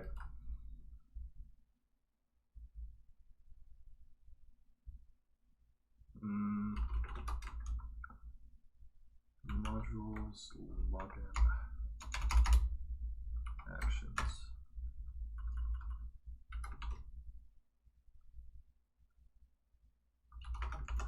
Or undefined. Are you satisfied? No, you're not satisfied. I assume it's because of this. Now are you satisfied? Promise void is not assignable to list response. What? Okay. Promise void.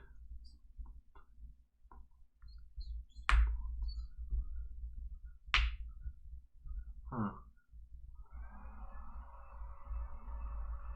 I have a problem with bind async actions created. That's odd.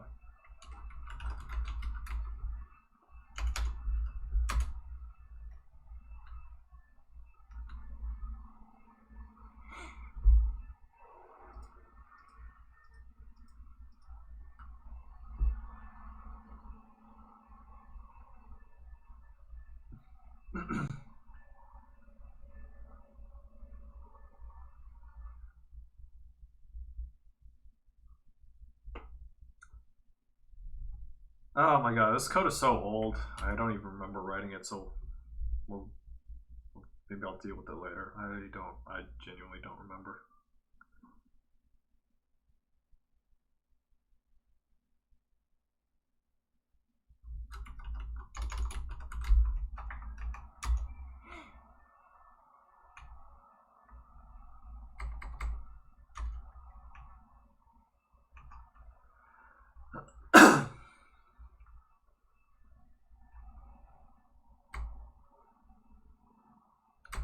Oh, fuck it. I don't care. I don't care. I'll have to look this up, but I don't have time right now. Just get this over with.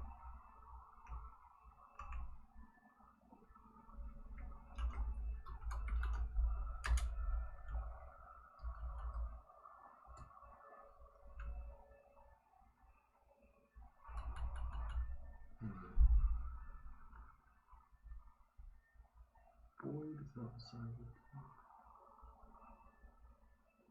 Yeah, I don't remember. I don't remember why this is working. I must have messed something up during my integration play. Fuck it. Fuck it. Call it back to Andy.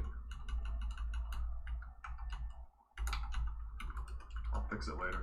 Well, there is no later, isn't it? Oh, whatever. Let's just get it working right now, and then in the downtime while it's deploying, might fix it. Okay. Cool.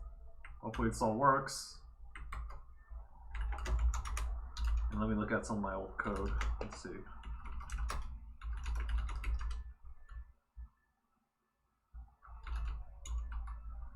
cdck npm run build.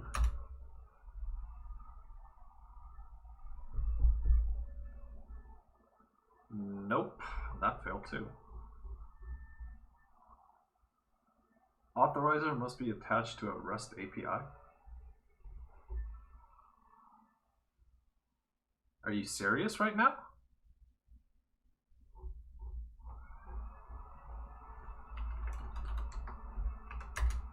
Really? I can't just create it and let it float? I have like it has to like oh, that's really dumb. Ugh, so annoying.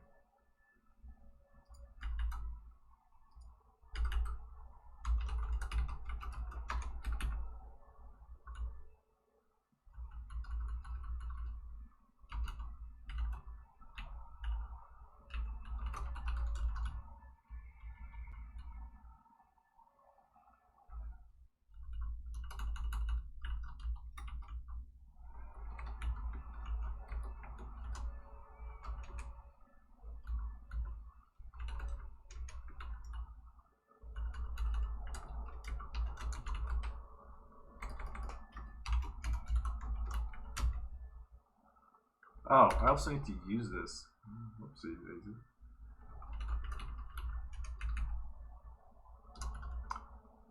Const create.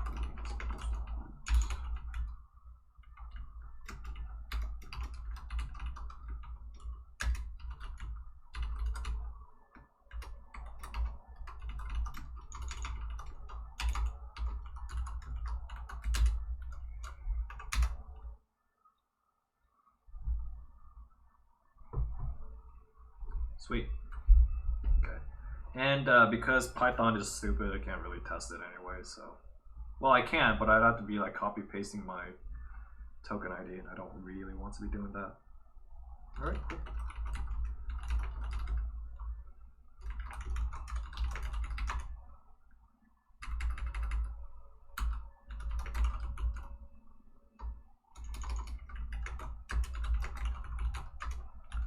Hands up.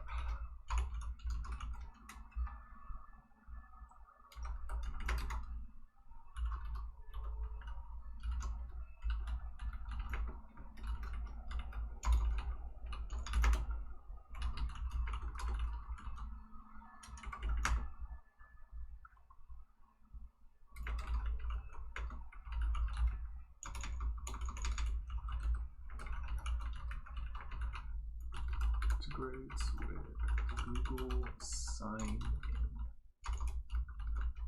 in. Add a Google login button to the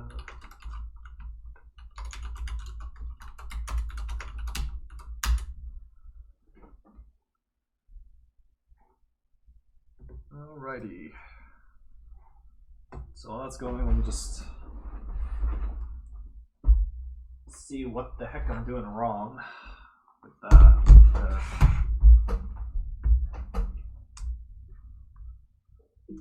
Crap, I'm using this thing.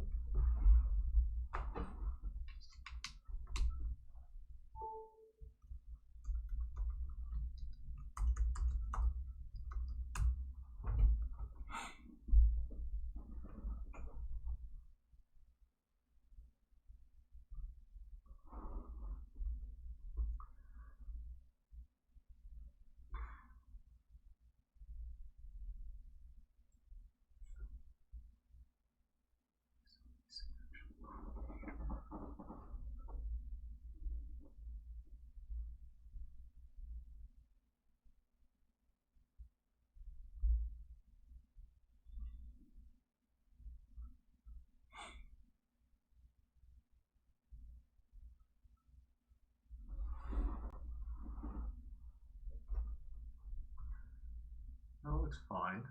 Oh, crap.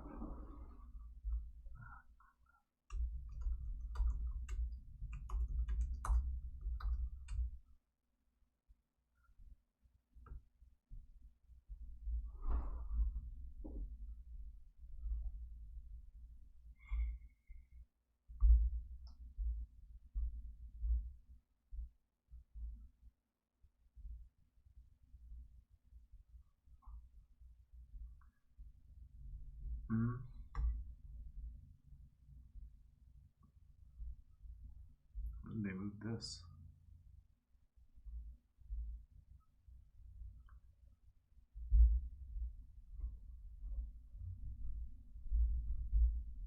Let's see. Dispatch prompts. That looks fine. What's this?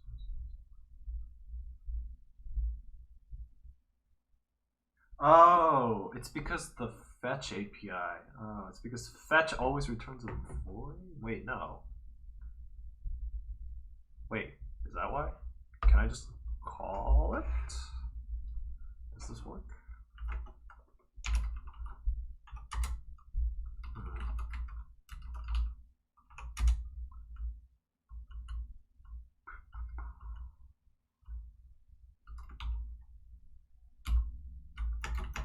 As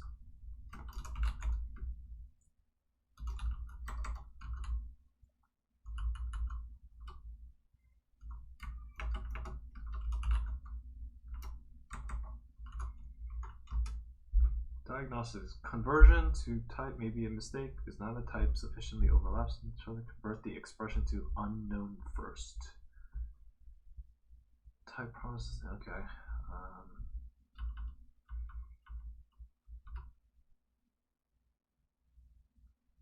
Is this way?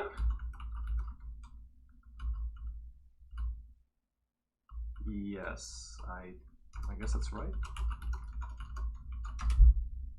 All right. So does this work? Yeah. So in my old code, I wasn't using fetch. I was using something else.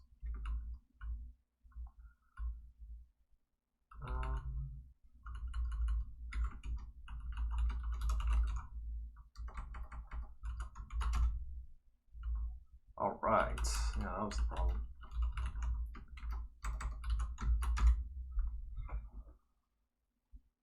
Great. So I'm not using dispatch.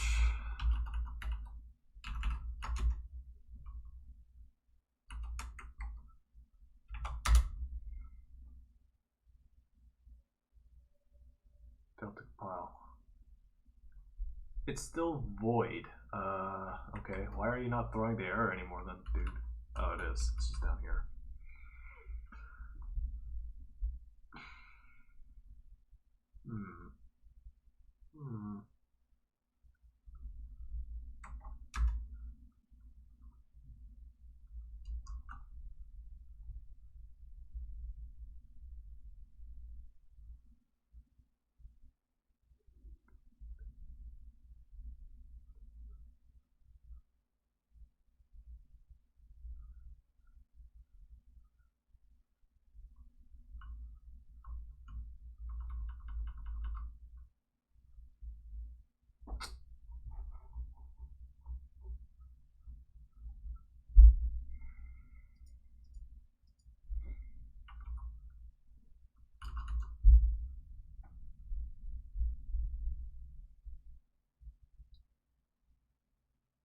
What?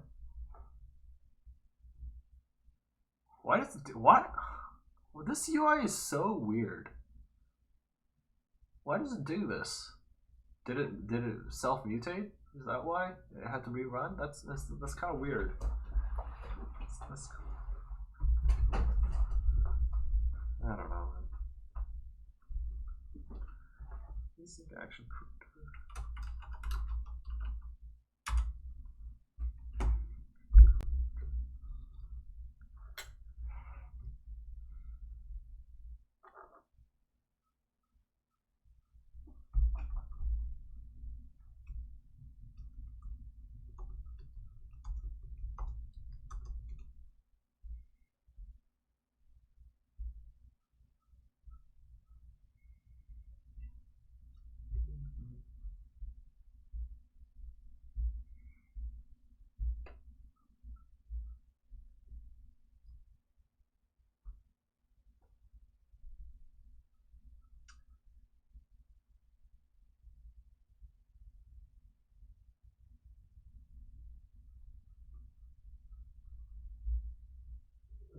Oh.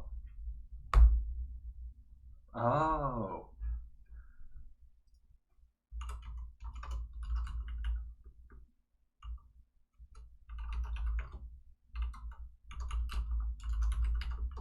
There. Now you're happy. Maybe? Response undefined is not assignable to type.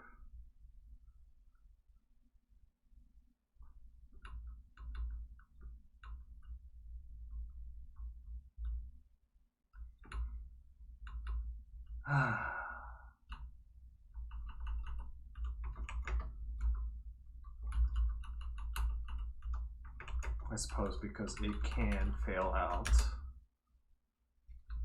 Now you're happy. I miss a return statement. I forgot what that return statement was for. It's to keep the types happy.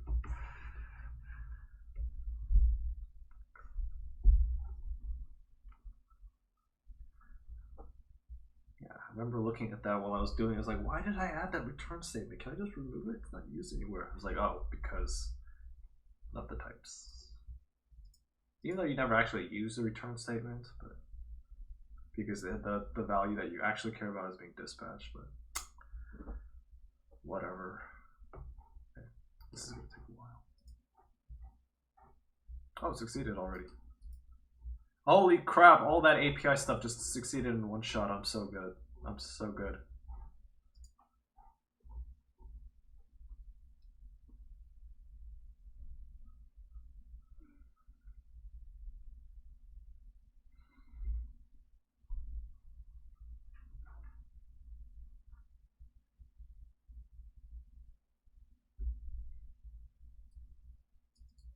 And the perils of what's it called?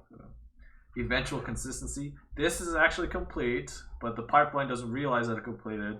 So so it deployed the actual assets to the next stage, and this completed. But for some reason, the pipeline says that this is completed before this one. This is just a complete fucking mess.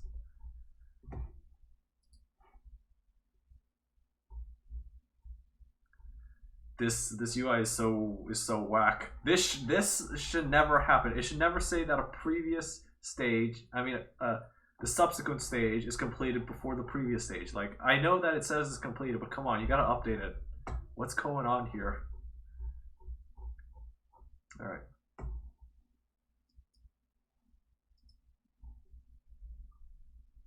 So we added a new path to the API /blog/create.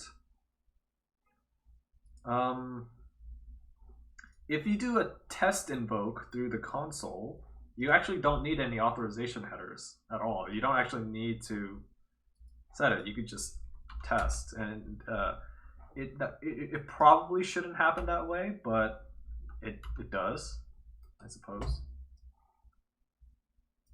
So DynamoDB, whatever.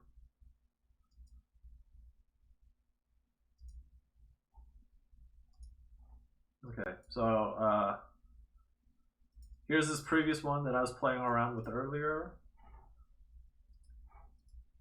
Let's see, title. Does it work? Author is me. And markdown is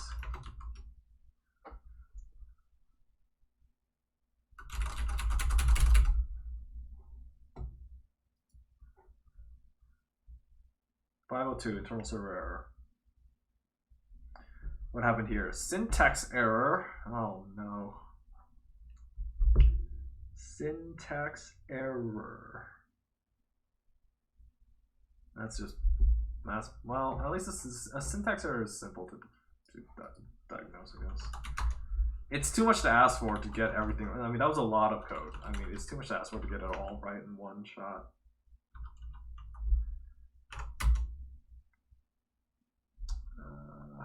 I see. I forgot a comma. Okay, forgot a comma.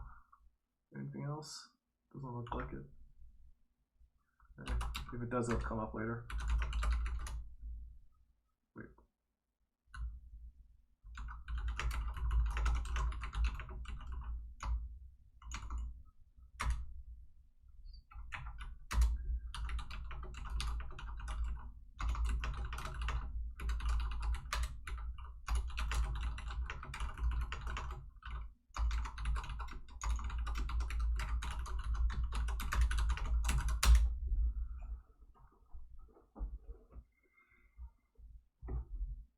What's going on?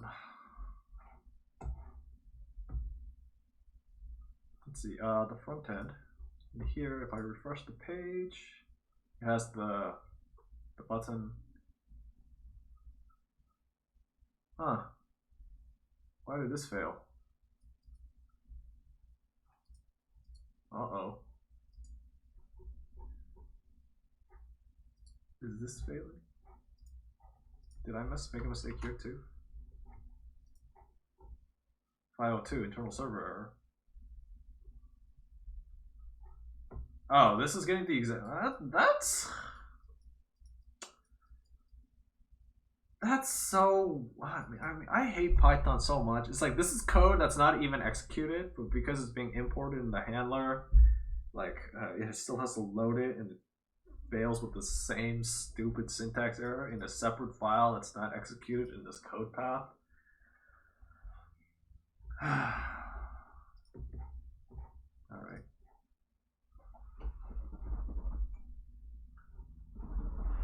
Now we just wait.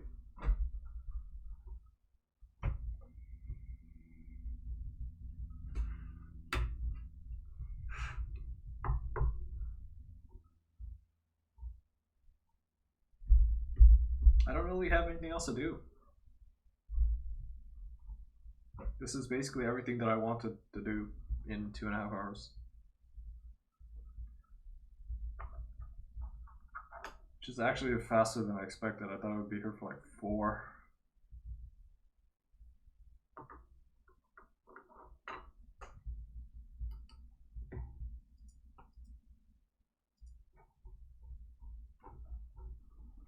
Great.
I guess the instance that code build runs its fleet on has some installed packages, and the ones that I'm trying to install are incompatible with it. At least it still goes through, so that's good.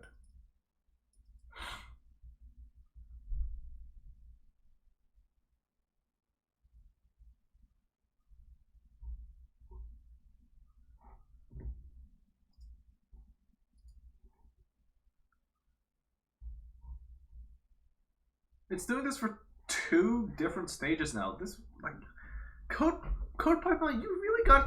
They really need to get their consistency in order. Like, because this sort of thing should not be happening. Like what's happening here?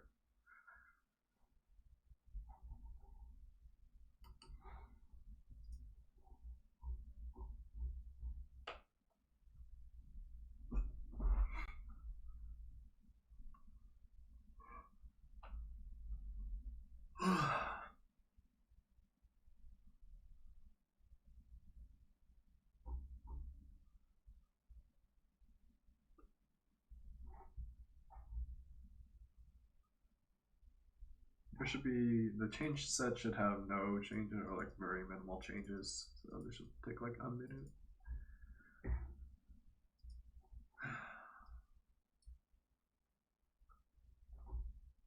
Like this, is there something going on? What's happening here?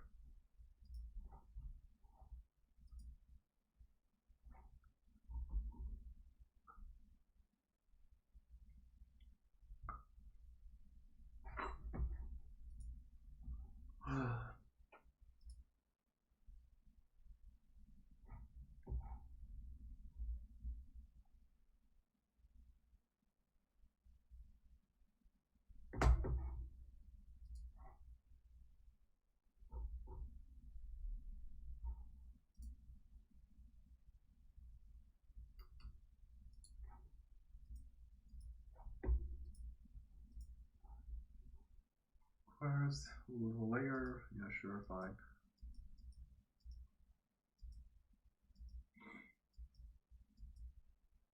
Creating a new layer, so you gotta update the functions.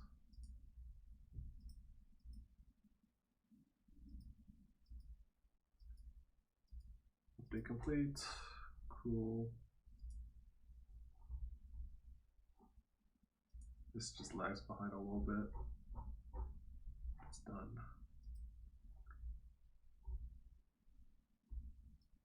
Again, like why?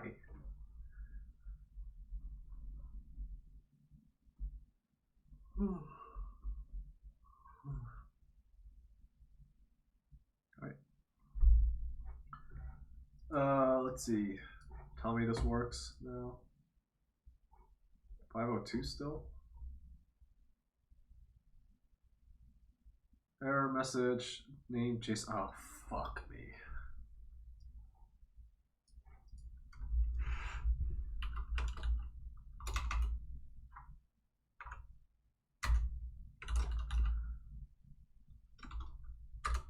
Ah.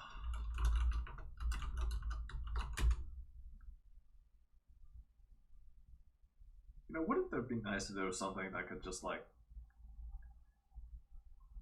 you know, run time, you know, compile time, you know, static checking is just too difficult, you know. It's not something that, you know, anybody actually needs, right? You know, if I just weren't a terrible programmer, you know, like that wouldn't happen, right?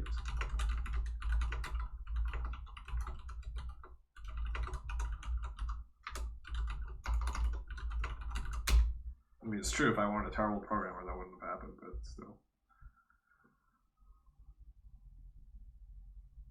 But now I gotta wait again. What to do?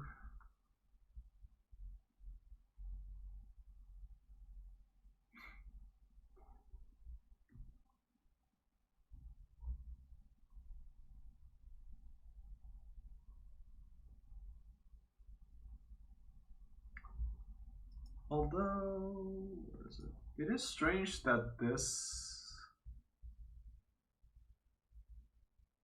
Oh no, I see why. Because I see why. I mean, this is not as big a deal, but we should still handle it either way. Just in case, it might be a good time to finally do this. Except,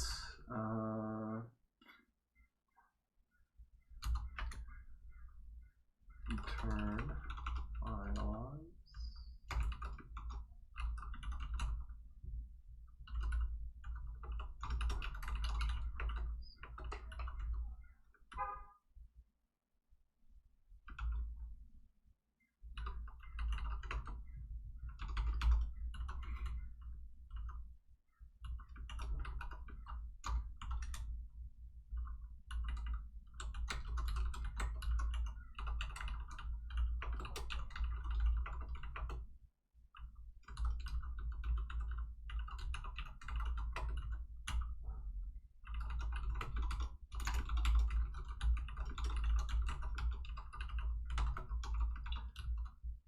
So this is saying that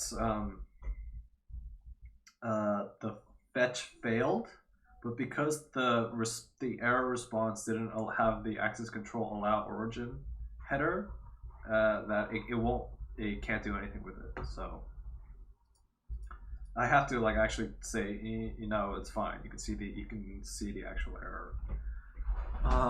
So we don't need to actually return the let's see, like I don't need to actually tell the name error. Like I should log this, but I don't need to like return the stack trace. I just have to say, you know, some generic error message, I suppose. Or like, you know, the best case would be to like parse the error, the exception, or like don't use the generic, the catch-all exception. Use like a subclass of this and be more specific with what exceptions you want to handle. But it might. But again, we're being lazy here, so.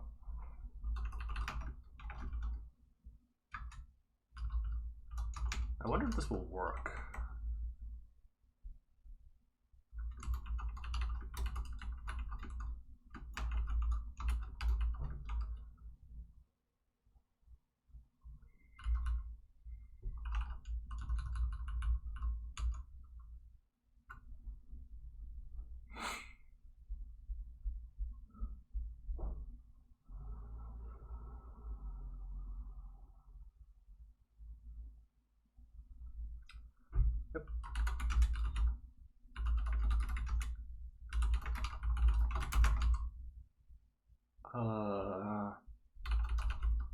Course headers on Lambda figures.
I'm just waiting for this. And hopefully I fixed everything. Probably not. Probably there's probably some silly, stupid thing that I overlooked.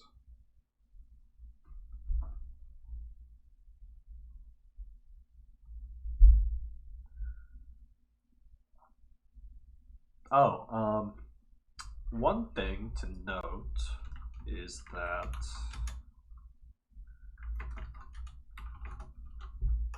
here in this thing, we're creating separate functions. I'm creating a list function and a create function. You don't need to do that. You could, in an API gateway, in these paths, these can point to the same Lambda function, and that's okay. In fact, that might actually be preferable because the way that I'm setting this up, it's all sharing the same code base anyway, so all the Lambdas are the same size. So that doesn't matter. But one thing that does matter is cold starts. The way that Lambda is set up, like I obviously don't know the like super internal details, but I know like the high level is that Lambda functions are just containers. So AWS for no matter how big it is, cannot afford to have every single Lambda available at all times. Like it's not reasonable. So when you send an invoke request to a Lambda function, if the container is already available, then great. Then you just get the message to the Lambda function, and then it returns whatever back.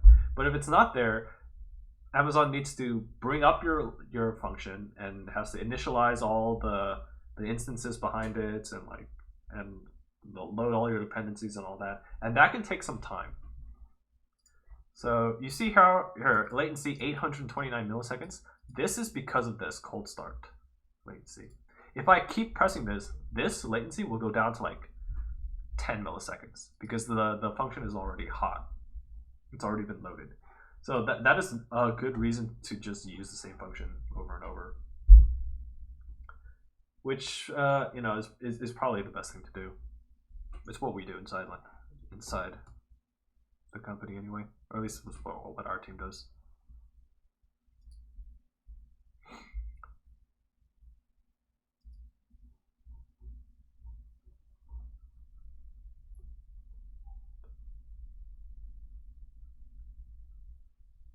But you know, of course, like you don't pay for the cold start time. I'm pretty sure you only pay for the execution time, which does not include the startup.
I don't think I actually need to wait for this. I might as well. Actually, wait. We can't just test it, right? Cool. So this is working. So latency, 1100 milliseconds. If I try it again, it goes down 110. That's a little high, 113. I assume that's all just the network response. Maybe Dino is a little stupid. If you profile this, all of this time is probably coming from DynamoDB. Yeah. DynamoDB. So I have two things. It returns the two things now. Post.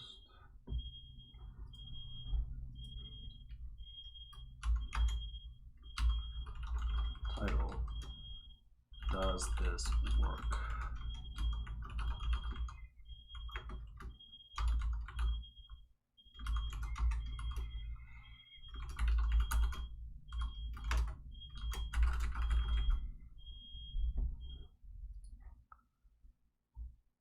Yes, it does. It returned a 200. Again, another cold start because this is a different function. If I refresh this, it should have 3. Yep, there it is. Okie dokie. So now the question is, does this work? Let me log out. Okay, I guess that works. Hides everything.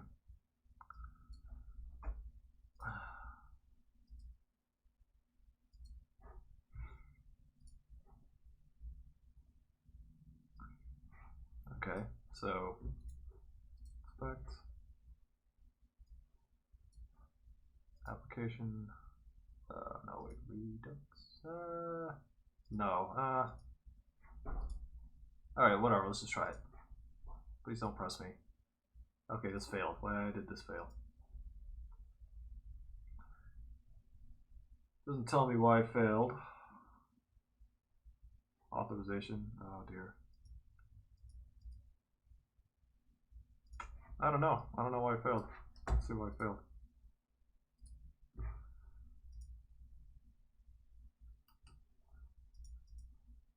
Maybe I did something wrong with the authorizer.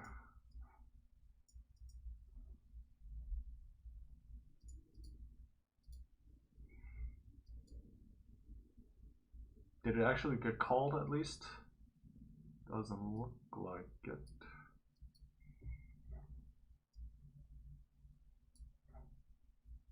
Oh, it was in fact called actually. I think just, Unable to import module handler, no module named Google. Oh no, did I mess it up? Did I mess something up? Did I mess something up? Yeah. I messed up. Did I really mess this up again? Like, I thought I did it right.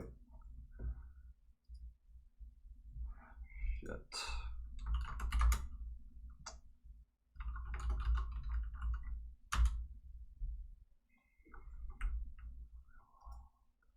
Fuck. What the fuck is happening?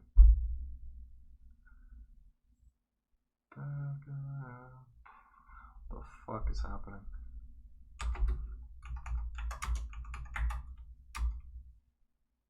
Target app layer Python, yeah. Oh.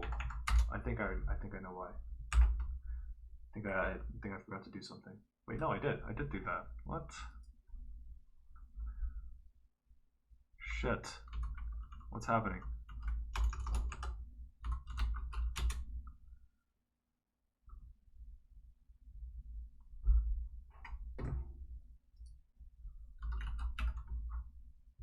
Okay. It's not okay, so that's why. I have to copy the entire directory, not the contents of the directory. That was my mistake. God, these things are so finicky.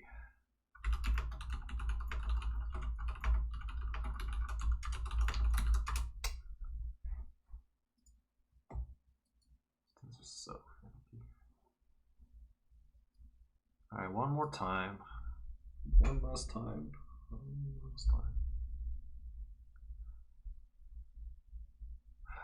hell.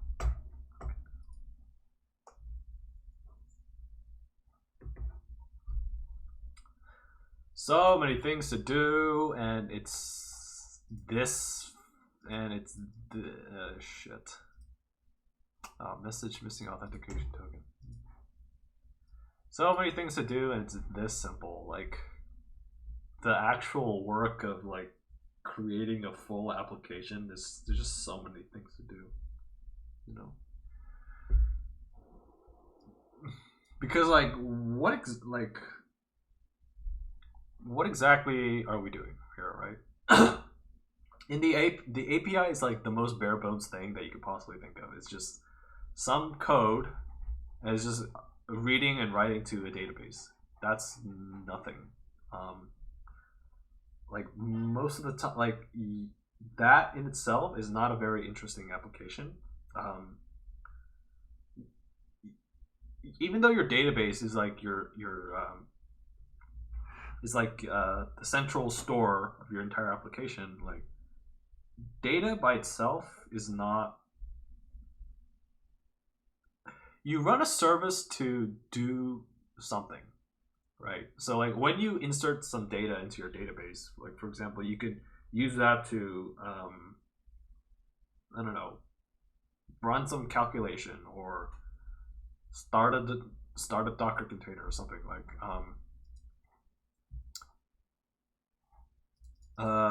let's see. So for example, SageMaker, because I know the SageMaker team.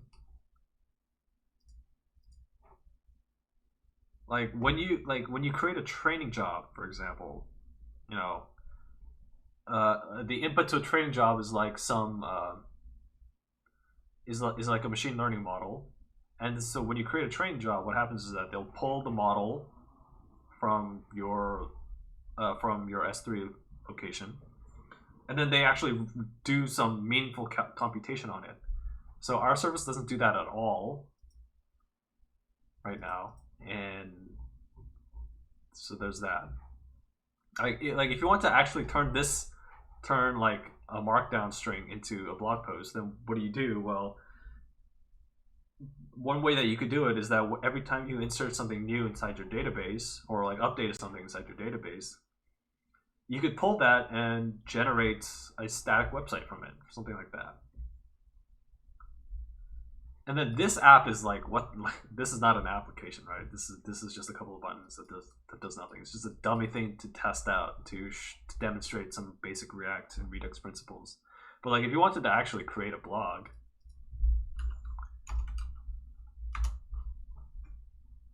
you know, it's like all of the stuff, like all the layouts and the styling, and this is so much work, and like getting to this point is stuff to do. I also didn't like I mentioned static site rendering back in session 4, I think. And again, that's something that you could do. Like every time you insert a new post inside your database, it generates this new site, and it like and stuff like that. Yeah. There's a lot of different ways that you could take this. I didn't do any end-to-end testing at all. End-to-end testing is fairly important, I suppose you can say. It's pretty important. I don't know why I said that. It's important. End-to-end testing of your APIs, you know, canary tests. Like if I added a test here to just like check my code, to just like import the code and make sure like it runs, then I would have caught that cannot import module error a long time ago, probably. But again, that's just more work to do. You know, you have like tests that run like after you deploy, your assets change. Say that the website has not burnt down. The website still, you know, loads. The API calls work, things like that. So many things that you could, so many different directions that you could go into that I just don't have time to cover because there's just so many of them.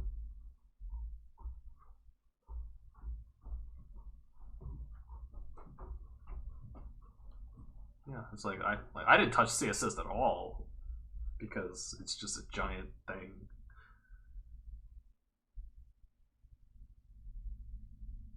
But like,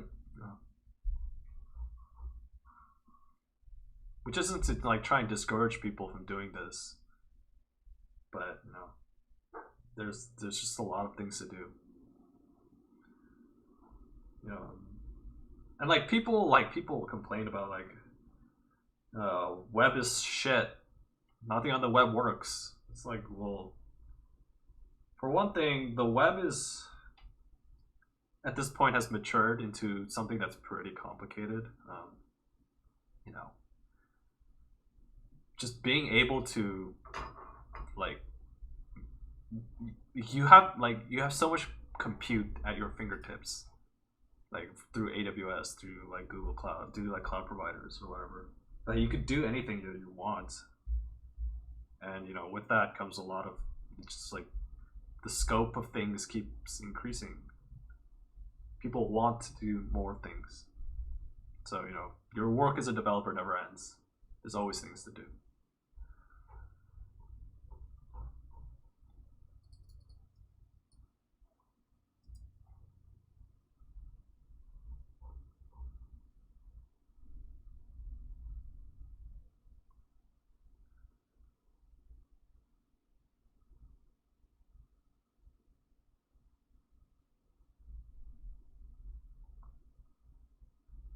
Yep.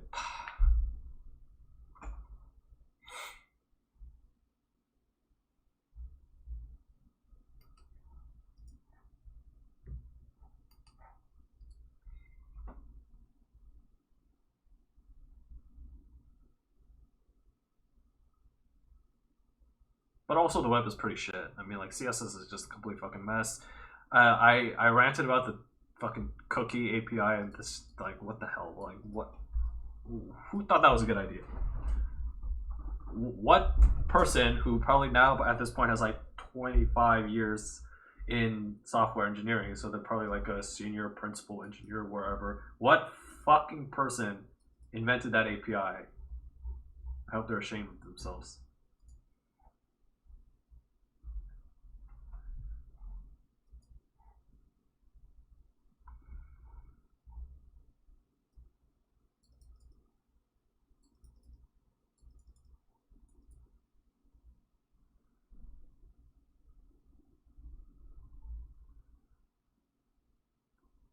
I'm just kidding, by the way.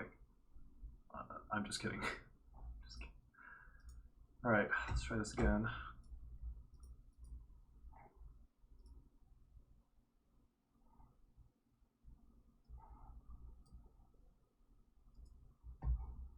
Failed again. I failed again.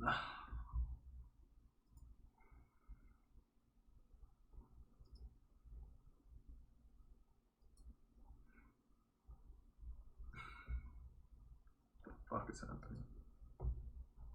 Still can't import. No module named Google.auth.exception? What?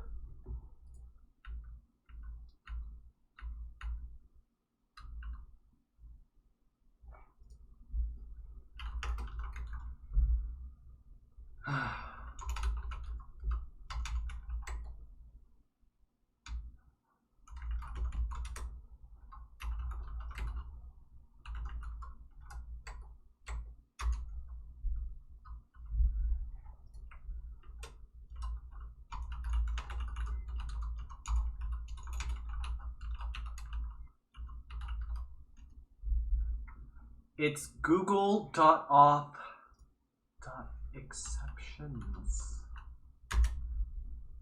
.exceptions. Every single time I do something like this.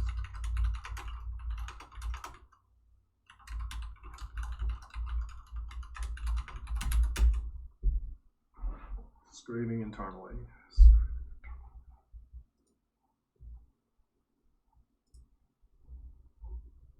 I have nothing to say anymore. I'm completely done. What's the Monka W for?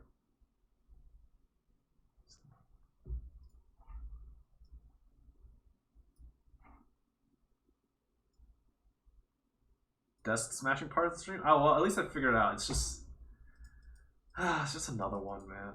I do this every time. I'm so bad. I'm such a terrible engineer. It's not the desk, like just the hand dropping from my face to my desk. It's not slamming. It's just like I just drop my hand down. Just drop my hand.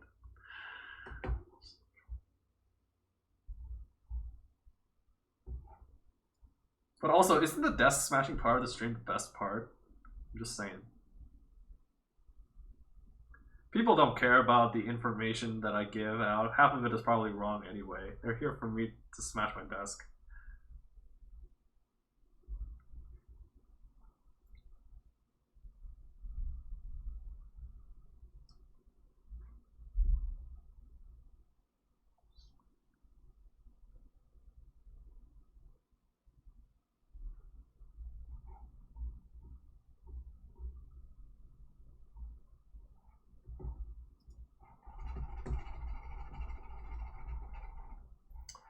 Well, I got nothing more to say. I'm just waiting for this thing to come in.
Oh, and by the way, I definitely 100% do not do this at work. Hint, hint, wink, wink, nudge, nudge.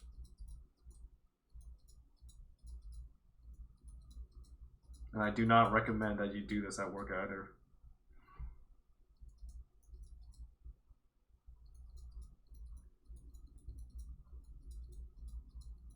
But, you know, I actually can't do this at work because I use a Mac at work, and Macs don't have Minesweeper installed, so I can't. Or can I? I definitely wouldn't be the kind of person that installs a Windows XP virtual machine on my Mac just so I could play Minesweeper.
Are you serious?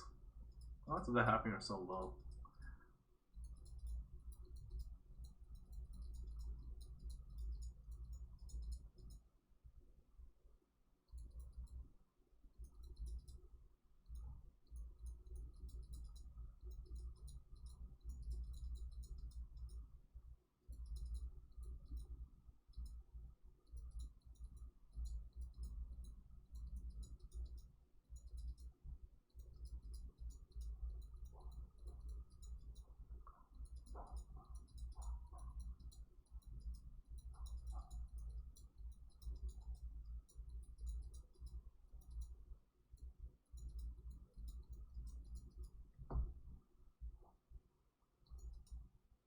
God, I'm doing so poorly today. Haven't won a single game.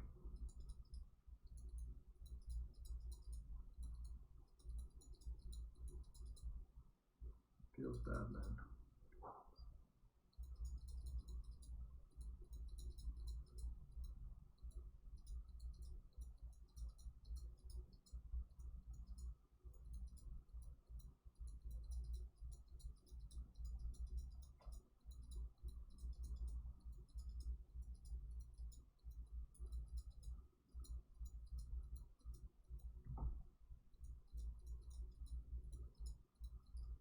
Fuck, I misclicked.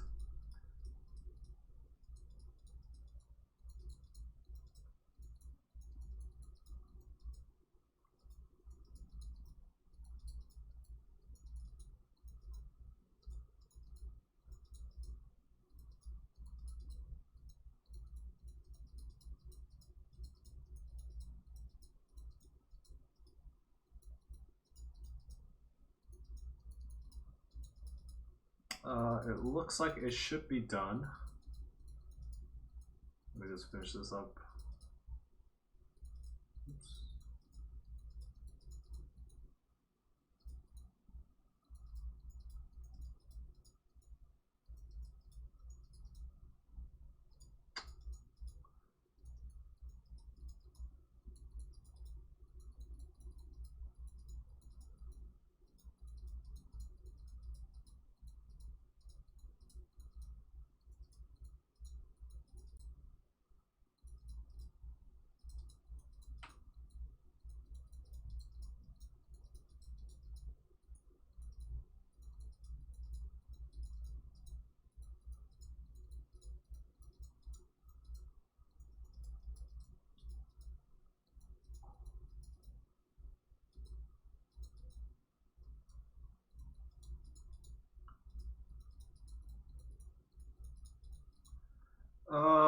Oh, it's a 50-50. Fuck. What do I do? Just...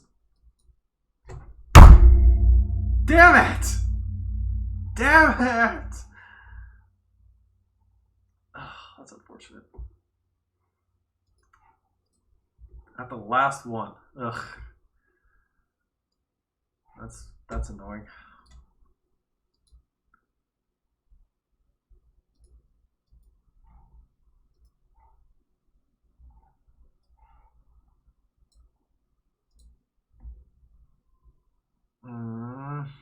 Failed again. Failed again.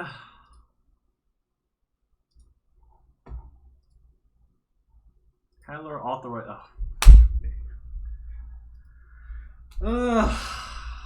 Alright. I just want to show that it works once. Jesus.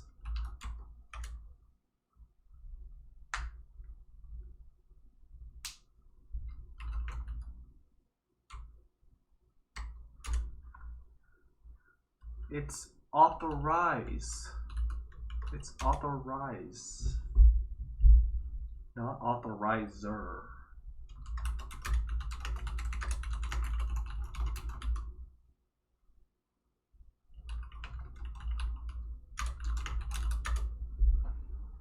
Alright. It's gotta work now, right? It's gotta work now, right? Please. There's no way it can't be working now. I was so close. It's a sign. It's a sign. Because, like, I was so close in that last game. It's gonna work now.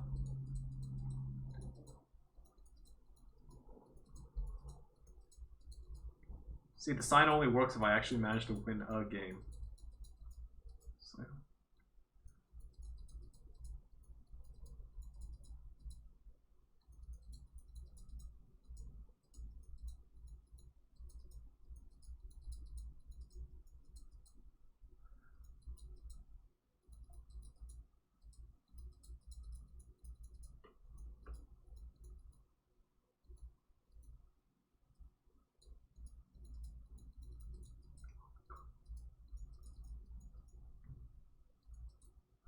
Okay.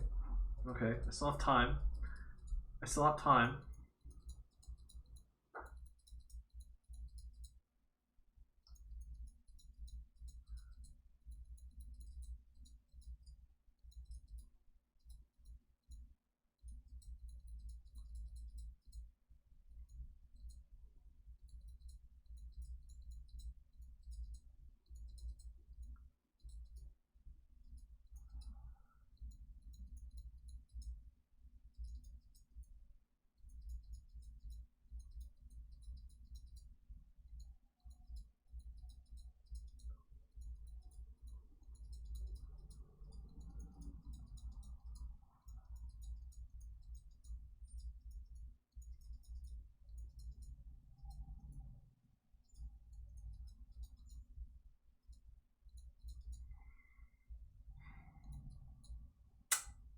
Still have time.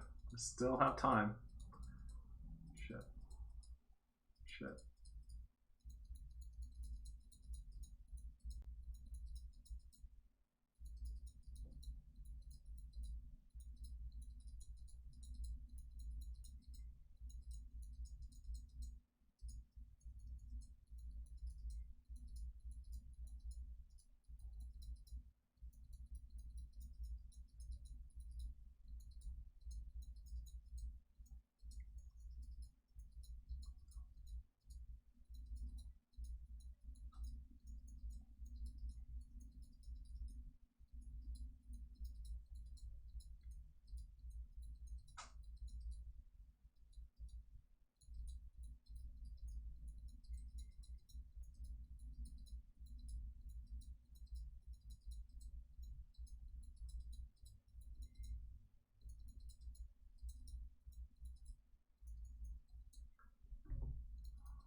Oh, this is where it gets dicey.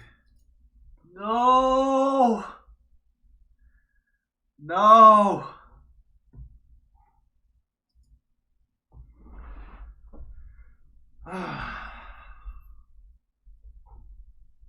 Do I still have time?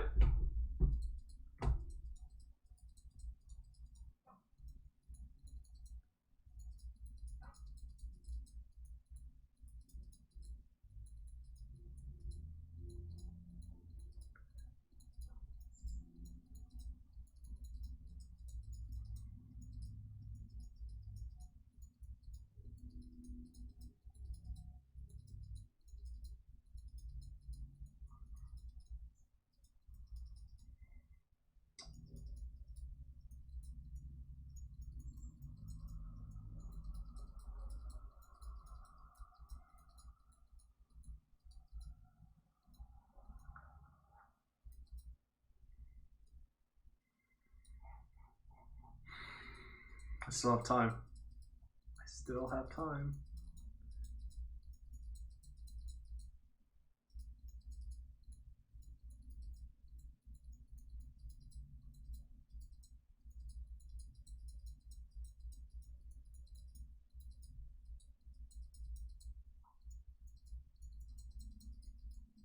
Oh no, it's done. Okay, this is the last chance I have.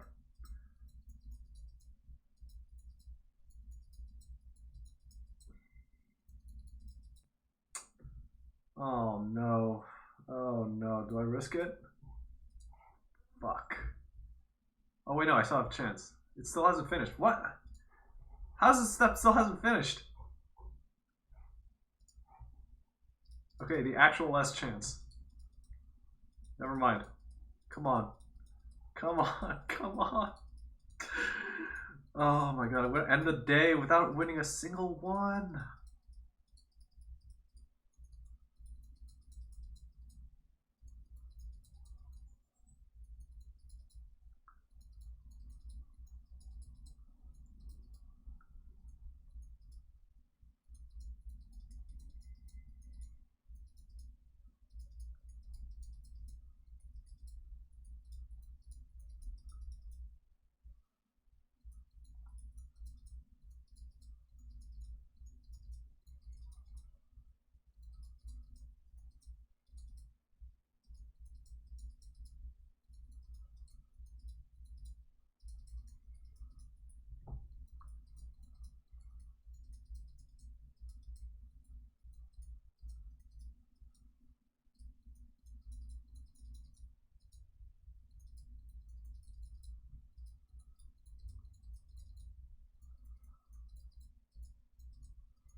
That was close. Oh no. Oh no, I'm stuck here. Oh, I don't have anything. No! No! Oh.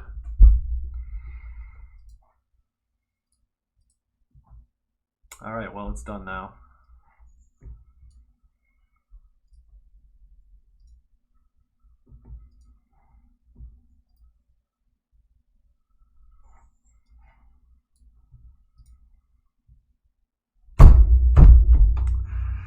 Oh god, what's happening to me?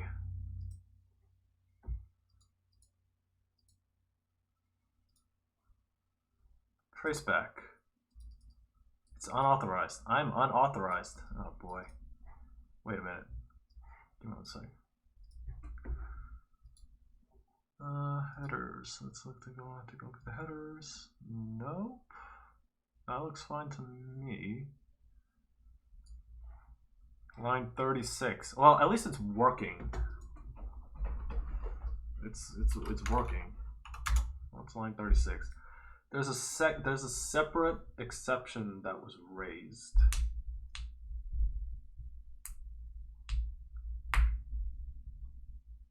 Is it this? Is it this?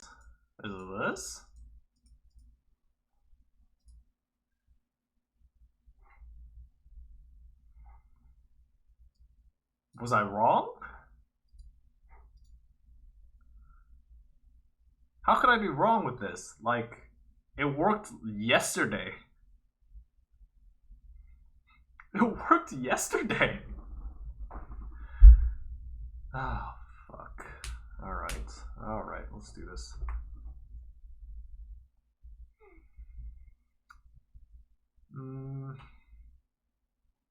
Okay. You know what? I'm not going to leave, but I'm going to test this out. Let me just test this out see, because I don't want to like log my. Well, that's too late. I'm already logging this, aren't I? Oh well, whatever. Who cares? I've already shown it on screen, so whatever. Fuck it. Let's just test it out.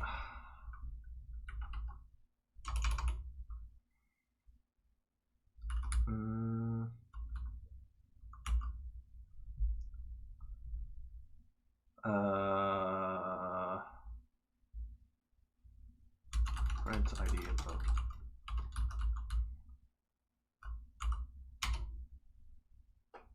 It's fine. I'll just revoke all of the access tokens later on anyway. Authorizer. Authorization token.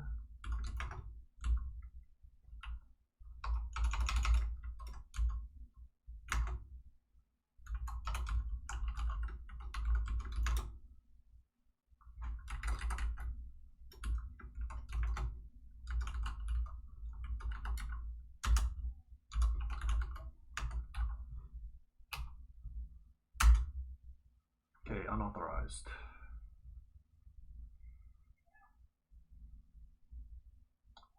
Name token is not defined. Okay.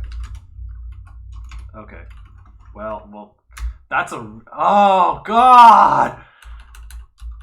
Oh God! Really? Every time, there it is. Oh, fucking hell. Clear.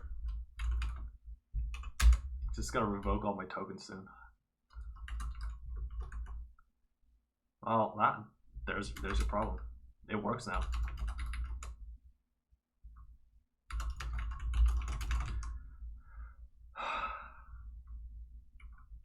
Works on my machine.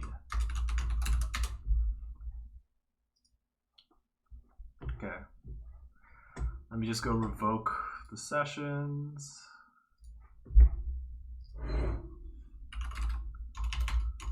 Console.google.com. Okay, but it's gonna work now. It's gonna work now.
Okay, well, there it is.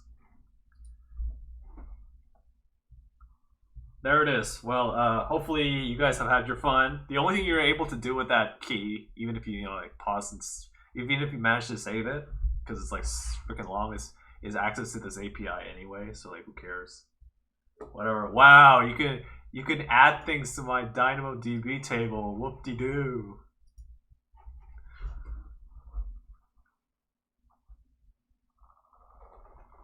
Hey, oh, you know what this means though? You know what this means though? Oh, I have some time. I have time.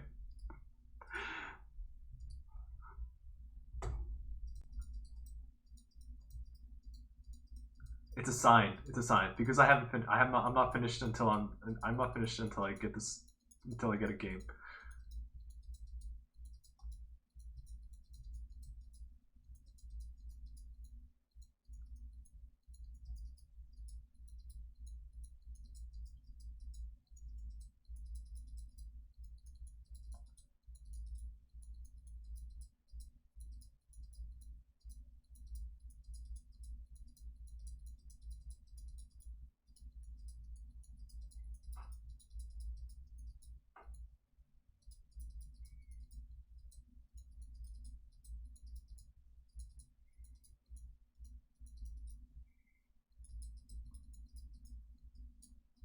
Excellent.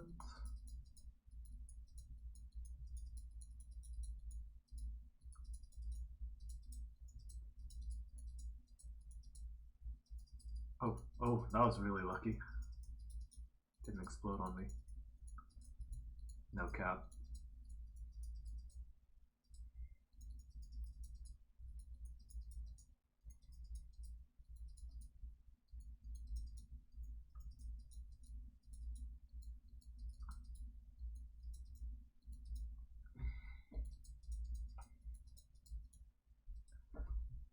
I misclicked! No, I'm so bad!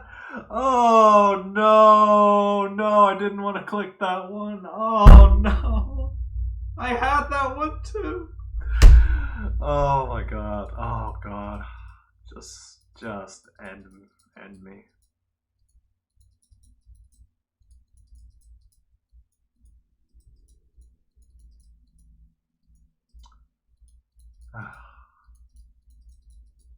I had that one in the bag. That one was in the bag.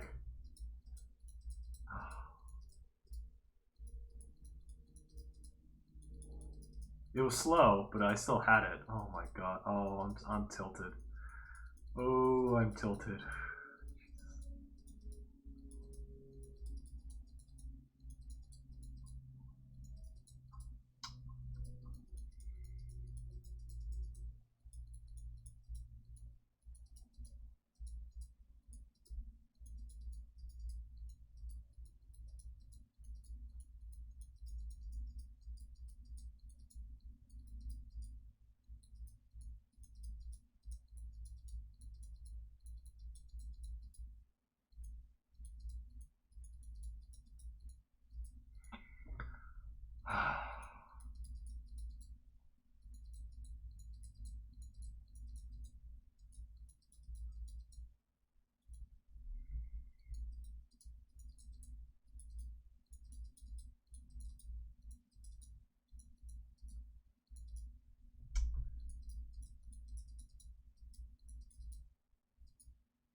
I got it.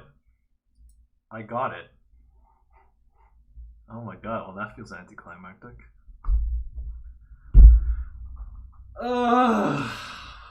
This is the end. This is the end, right?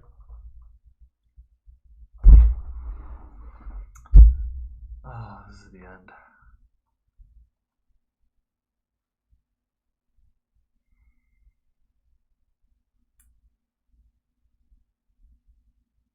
Oh. I mean, it's gonna work, but I shouldn't be printing ID info. I should not be printing that. It's gonna work either way, but still.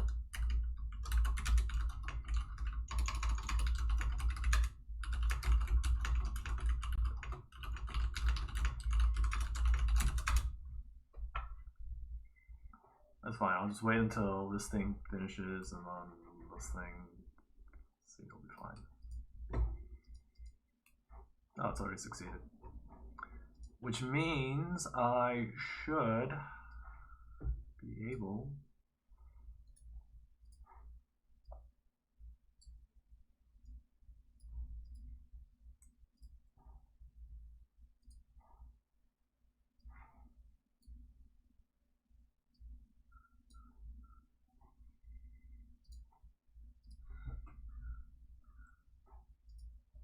It succeeded.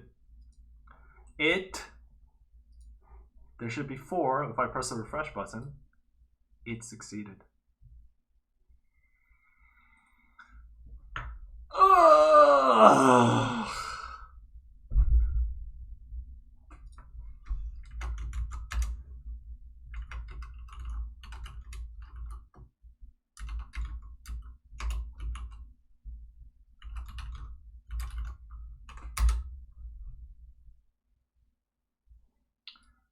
Let's see.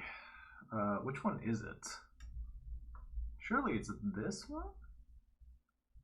Oh wait, no, it can't be that one. It's the largest number, so it's this one. My title, yo. Me. I did it. Finally. Okay. So, let's summarize what we went over today.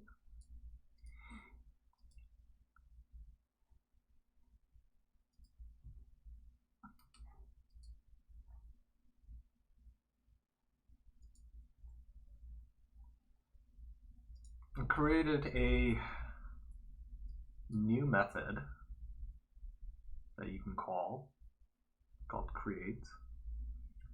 Create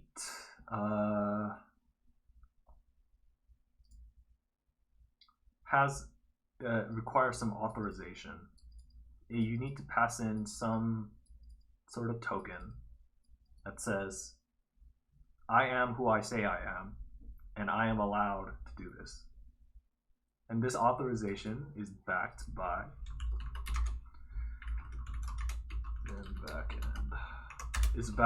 Google's login stuff.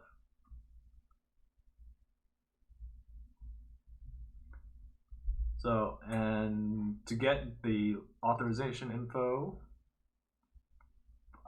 you use the Google login API, authentication API, to get your user token, and then we pass that info along in our